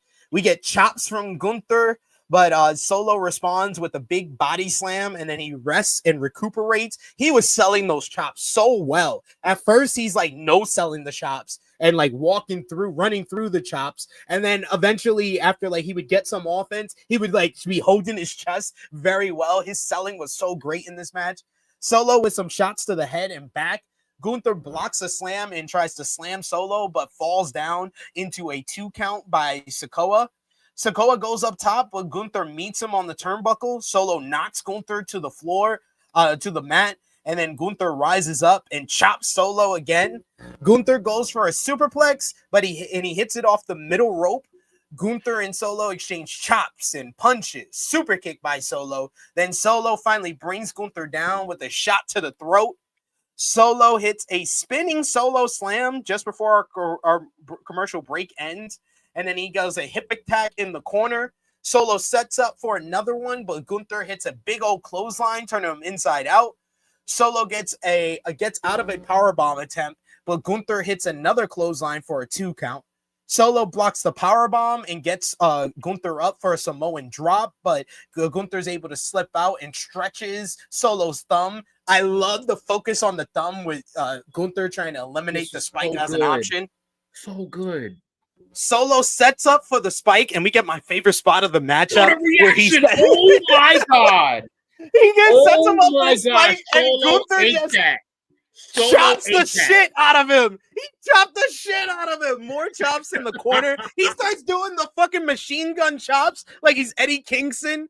Solo hits the Solo slam again, goes up top, hits a beautiful Uso splash. At that point, the fans are just loving this matchup. Fans at one point in this matchup are chanting, "This is awesome!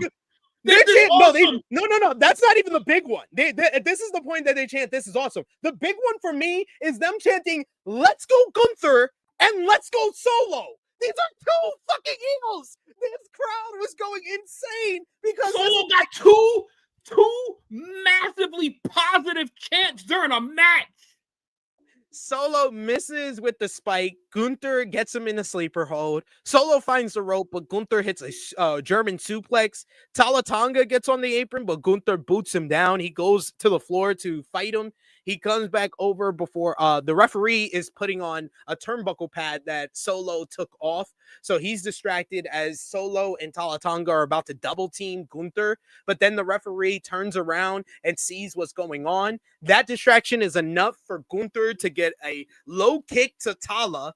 He then takes Solo's thumb and jams it into the fucking apron. I was like, that's just awesome. I popped so much for that simple ass move. I was like, that is awesome. Puts him in the ring with the referee still distracted by Tala Tonga. Gunther remembers he's a heel and low blows Solo, then picks him up to finally hit him with the powerbomb. 1, 2, 3. Gunther defeats Solo Sikoa in the greatest, this is not even fucking close, the greatest Solo Sikoa match of all time. Ever. This was a lovely hoss fight that just got better and better. Gunther's matches and the layout of his matches are so well done, where he teases something early and he doesn't deliver it till the end, like the chops having no effect early on with Solo running through it, made it matter when he hits the chop and Solo does sell it on the Samoan spike attempt. He's just so good. And his 3 matches, Javon Evans, Carmelo Hayes, and Solo Sikoa, this is by far the best matches of the tournament. Like, it's not even close. No one else has come even remotely close to how good Gunther's 3 matches in this tournament has been. But this might have been the best, because I think that everybody had the lowest expectations for this one. But It was just as great as the matches with Carmelo and Javon. This is an all-time Solo performance. His selling, his facial expressions, his body language, his psychology in the matchup, how the story played out, how good of a heel he was in this match. I don't think we will ever see Solo as good as he was here. They basically made him for one night into fucking Haku. He fucking worked that match like he was Haku. It was as hard hitting as Solo has ever been in a matchup. Post-match, we get LA Knight coming out to go face-to-face with the man he will meet this Friday in the Last Time Is Now tournament finals on SmackDown. Holy shit. I can't believe how great that match was.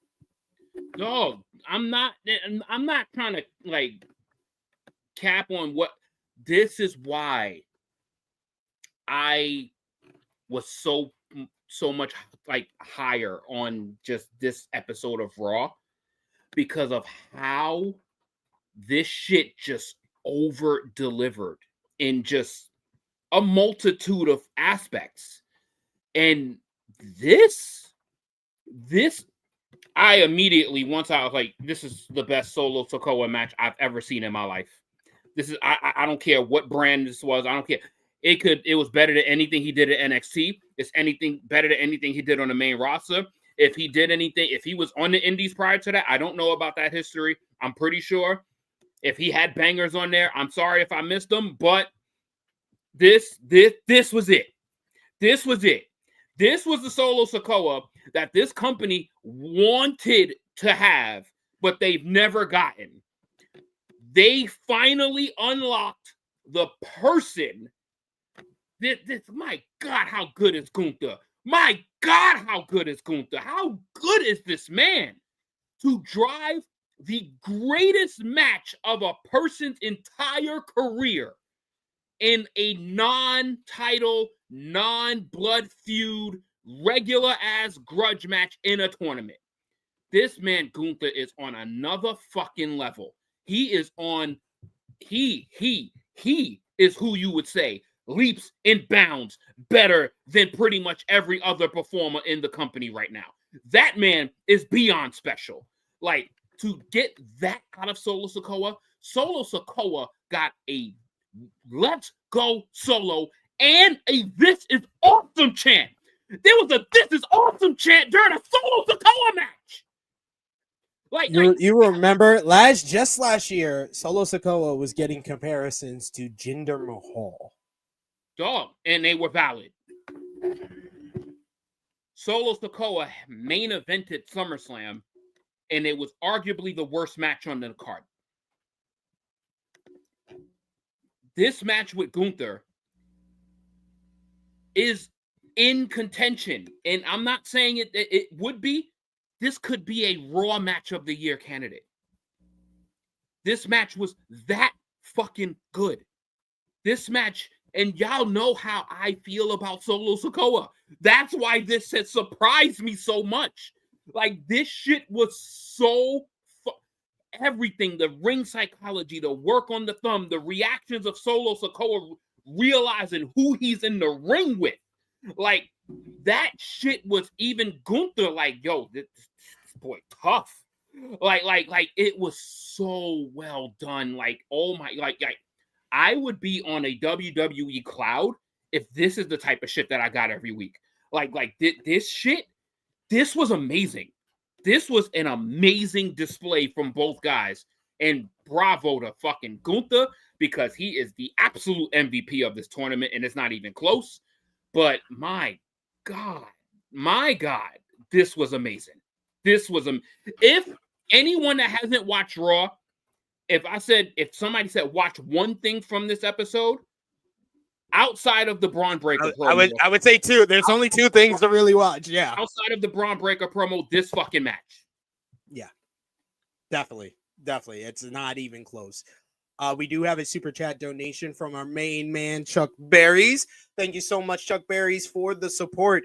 He says, would it be too extreme to say that this match may have been Solo's best match on the main roster ever? No, it's too soft to say that. This is the greatest Solo Sikoa match ever. Not just main roster. His NXT matches, he had some great ones against like Cameron Grimes and Carmelo Hayes when he over the North American Championship. He had a fun like no DQ matchup with I think one of the I forget who it was from that Asian group that was in NXT at the time. Those are all good.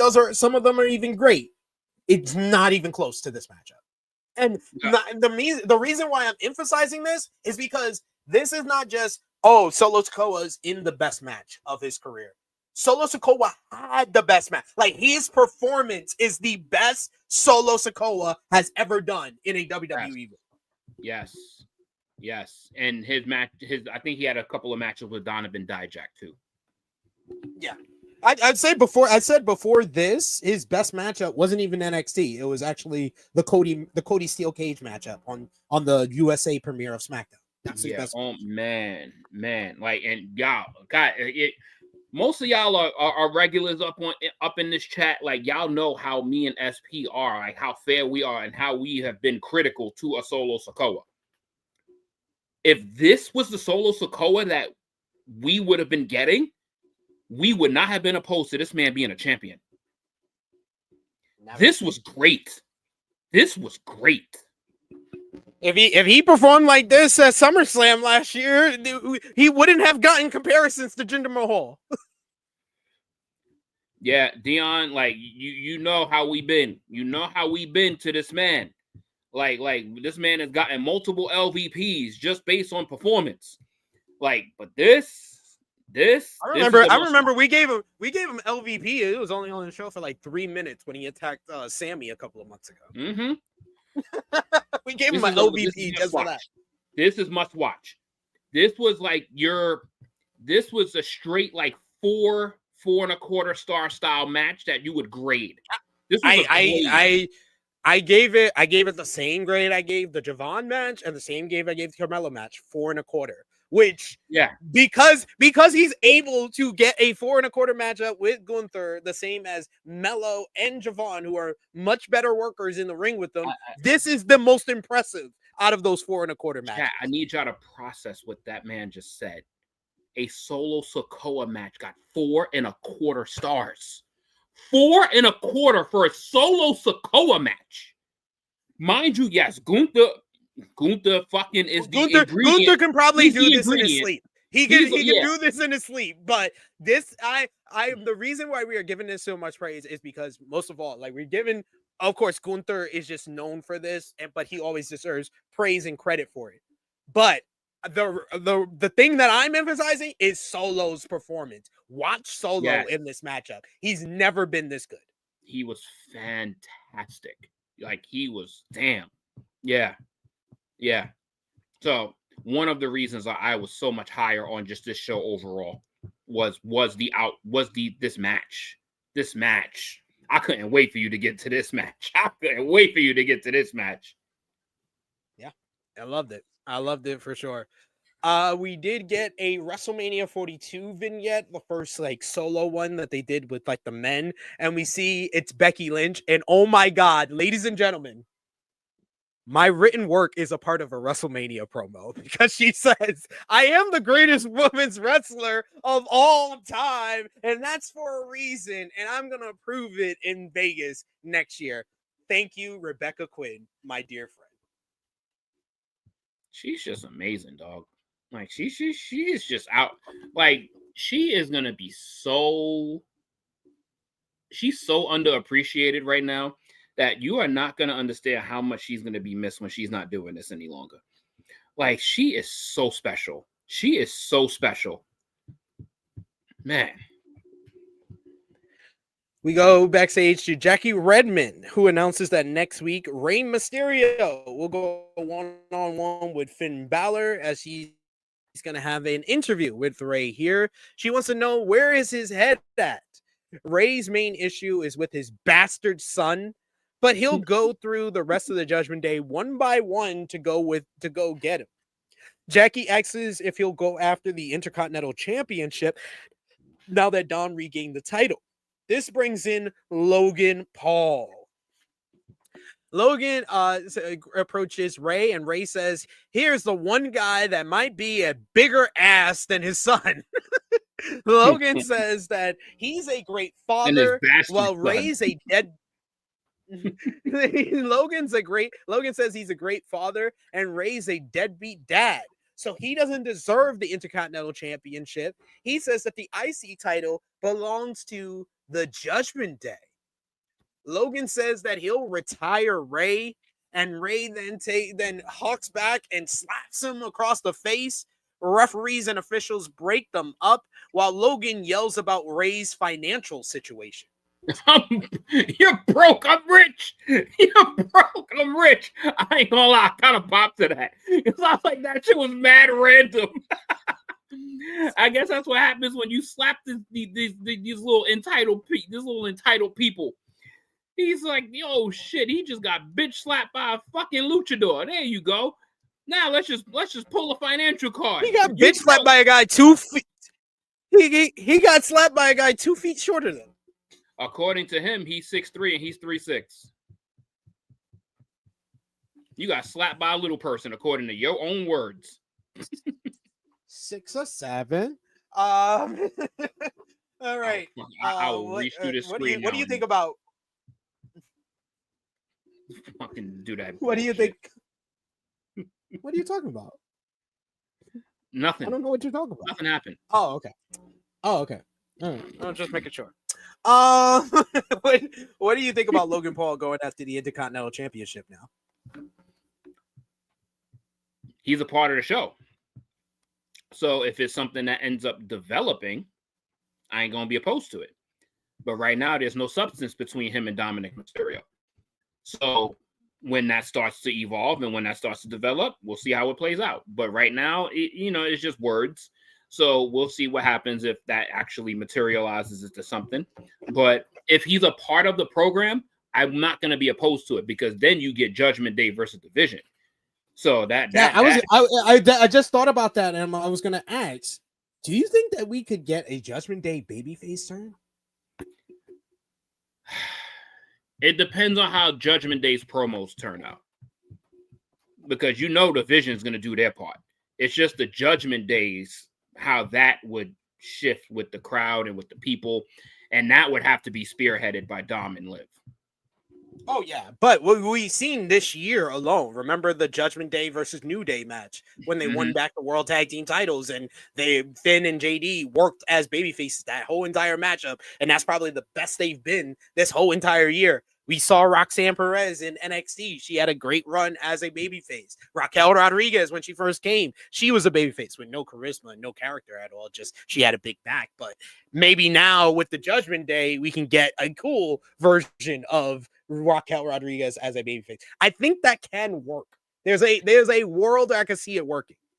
Yeah, and it has to work if Dom and Liv is still a part of the Judgment Day. If they are not a part of the Judgment Day, and if you're saying that they might, if they get outcast or broken off, then there's no point of doing Vision and Judgment Day. There's no point. Chuck Berry says, how about a match with the Mega Champion versus the MAGA Champion? I fucking can't. That was actually really good. I had to read that.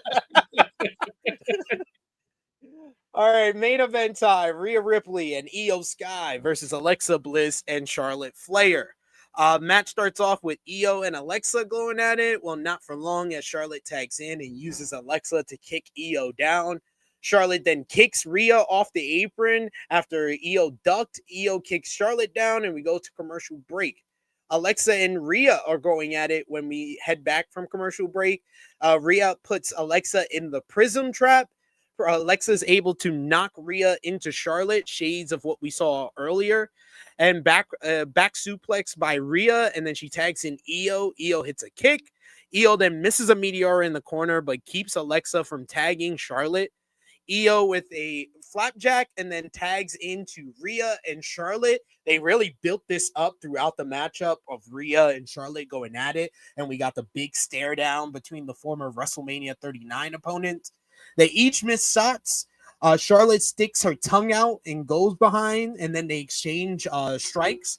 Charlotte with some chops. Rhea finally ducks and hits a big old headbutt. Charlotte rams Rhea's head into the turnbuckle and then walks right into a kick as we go back to commercial break. Flair flips out of the corner, and then Charlotte hits Io and knocks Rhea off the apron. Io hits a running Meteora, finally hits it on Charlotte and tags in Rhea. Rhea tries to get Charlotte up for a Razor's Edge and then basically collapsed under her. I guess she went up too quick or went up too fast or too easy, so she wasn't expecting it. She then tries again and she finally hits it. Then Io follows up with the top rope missile dropkick for 2. Charlotte slips out of a riptide and reverses it into a DDT. Tag to Alexa. Kick by Charlotte. DDT by Alexa. Gets a 2 count. Then we get Rhea blocks the Twisted Bliss and tags in Io. Charlotte hits the natural selection, and then Alexa follows up with Sister Abigail DDT, but Rhea breaks up the cover. Rhea clotheslines Charlotte off the apron and then drags Io to the corner and tags back in. Alexa slips out of a raise as an edge attempt. Rhea blocks a DDT attempt and the Sister Abigail headbutt, then hits the Riptide. Io Sky goes to the top rope for over the moonsault and hits it, but Charlotte breaks up the pin by sending Rhea into Io, and all 4 women are down. They did a wide shot, and as soon as they did the wide shot, I was like, someone's coming out. And then Asuka and Kairi Sane run down and cause the disqualification to the matchup. This match was going really good until this finish, lame-ass finish that was very predictable by the beginning of the show. Charlotte and Rhea are sent into the ring post. Io gets kicked down, and then they double team her for a bit until the music of Bayley hits. Bayley runs down with Lyra Valkyria, and they drop kick the Kabuki Warriors. They go after them. They attack them and bring them to the floor. When Liv Morgan knocks Lyra Valkyria off the announce table, Raquel and Roxanne enter the ring. We get a Tejada bomb to Asuka, pop rocks to Bayley. They lay out all the members of the Kabuki Warriors and Bayley and Lyra. Charlotte, Alexa, Io, and Rhea are all down as well. Raquel and Roxanne pick up the WWE Women's Tag Team Championships. They're about to stand tall when Roxanne hands the title to Liv Morgan.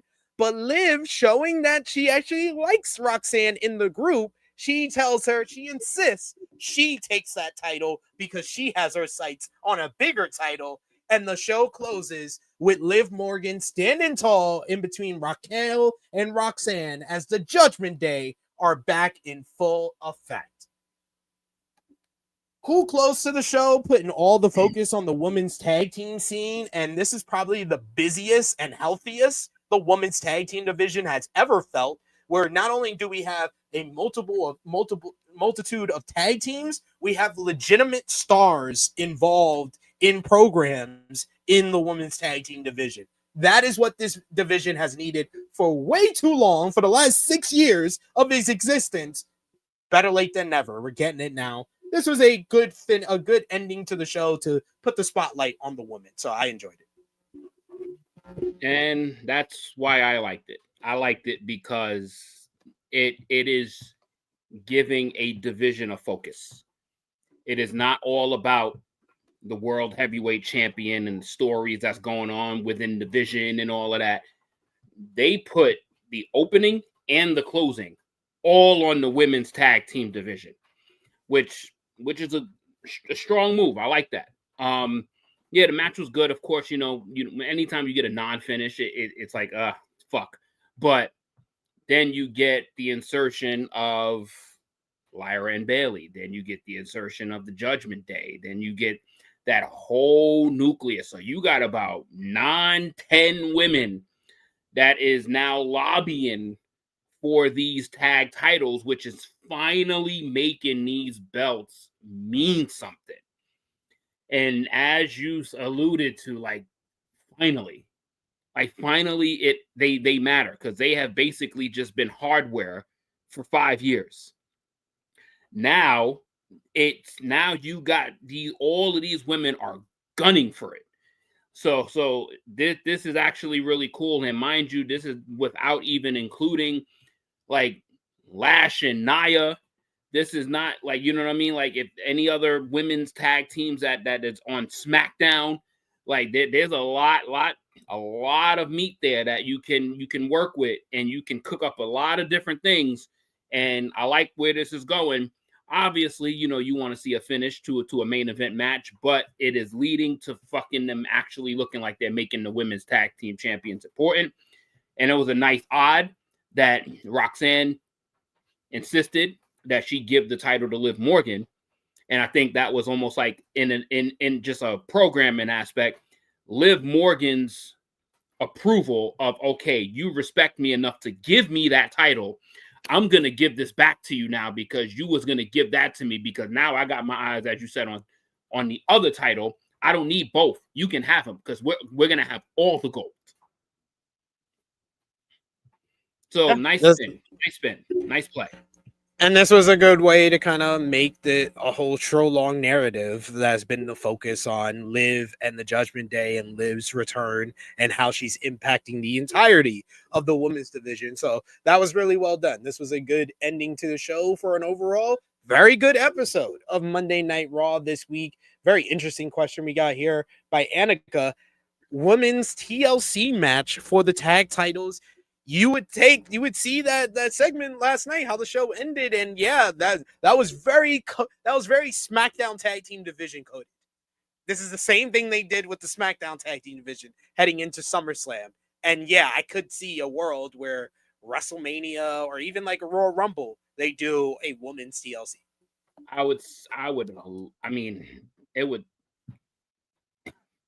That would be more WrestleMania, I think, than Royal Rumble, because if you do a women's TLC tag title match, that's already taken 10 women out of the Royal Rumble.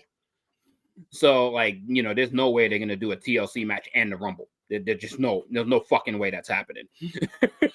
So, I mean, Mania would be more likely, but that is still a ways away. But they got a lot to work with to get bodies next 3 to 4 months and make something intriguing from it. So, you know, not a bad idea. I wouldn't be opposed to it. We shall see.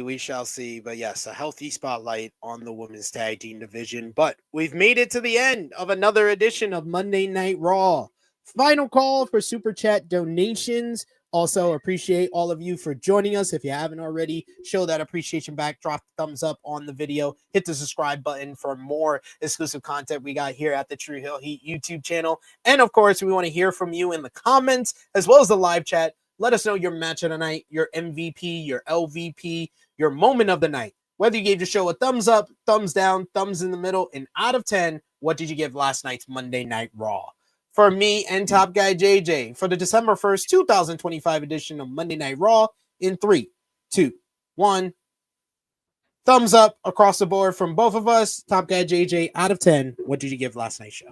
I think this was the easiest 8.5 that I can possibly come up with. Like this was like locked in my head, easy 8.5. This was 8.5 to me. Like fantastic episode.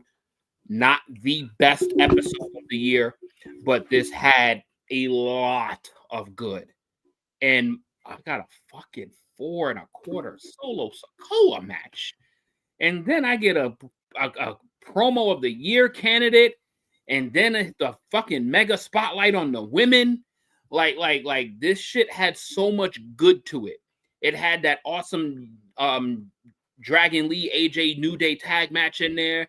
You also had the other John Cena final match that was actually pretty LA good. Knight and Jey Uso. Knight, that was pretty good with the Jey Uso crash out.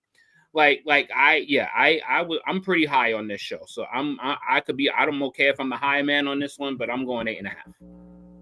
No, that's exactly what I gave it. It's an 8.5 show. This was a lot of good here. Mainly the overall overarching kind of theme of the show. They finally started doing some storylines again instead of building towards war games with nothing but fucking brawls and not saying much in promos. I'll take this show over last week for sure.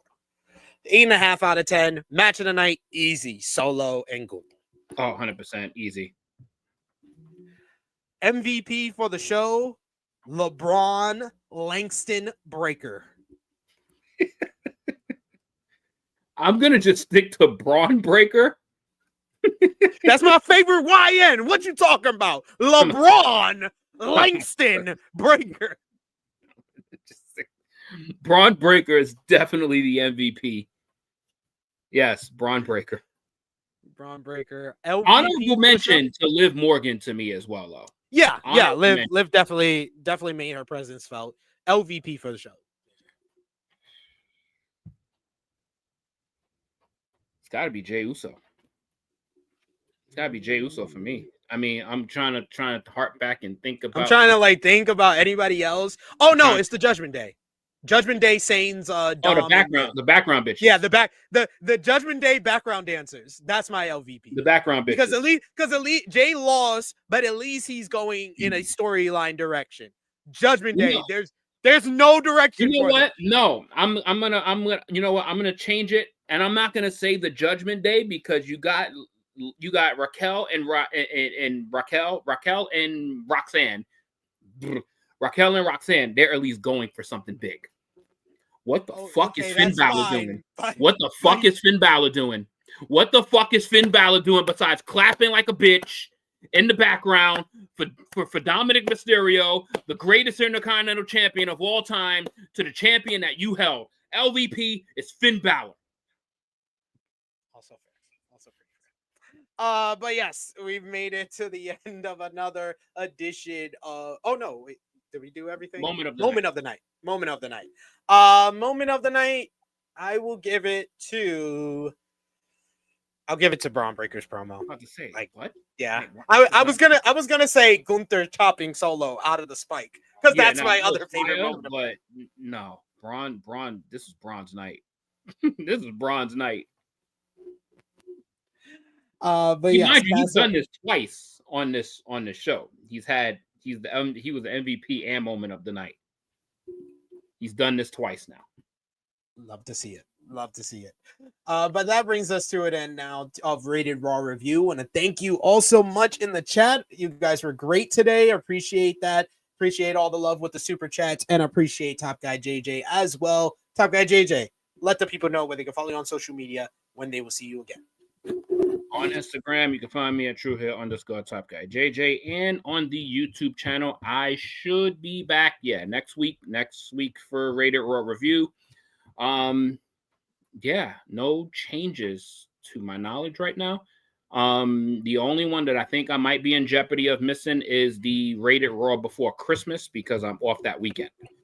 So I think on the Tuesday episode before Christmas, just already know well in advance, I won't be on that episode. I think that is December 23rd or something like that. I'm not going to be on that one. Okay, fair enough. We'll tell Romeo he has to show back up to work. That nigga got 3 weeks in advance. 3 weeks in advance. You can follow me on the Twitter machine at TrueHillSP3. You can follow the gang, Facebook, Twitter, Instagram, TikTok at TrueHillHeat. Patreon.com/TrueHillHeat. $3 a month gets you exclusive content. The best way to support us when we are not live here. Check out all the great content we got on the channel right now, like True Hill Heat flagship podcast, 357. We had special guest Lyric Wrestling, who was great, who talked about all about AEW Full Gear, AEW having way too many titles at this point following the change to the Continental Classic, and much, much more. So go over and check that out. This was a really good podcast and conversation with Lyric. So definitely suggest checking out the latest edition of the flagship. We had a new THH Cuts, which was for a King of the Hill of 1990s pay-per-views. Myself, Miss Chrissy Love, and Josh determined who is the best and the King of the Hill of 1990s pay-per-views. Join us tomorrow as we have a special THH Hot Takes from our AEW Full Gear review, where we talked about if Hangman Adam Page's AEW World Title reign was too short. And of course, check out our WWE Survivor Series War Games 2025 review with myself and True Draw Josh, breaking down all the action from this past Saturday.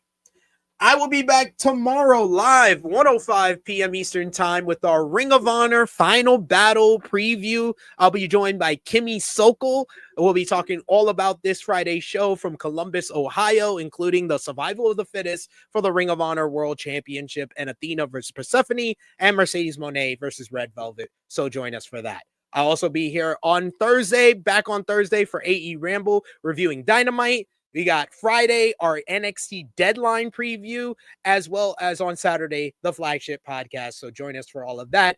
For Top Guy JJ, it is me, your Trill Phenom SP3. This has been Rated Raw Review number 96. Judgment Day lives. We are signing off until next time.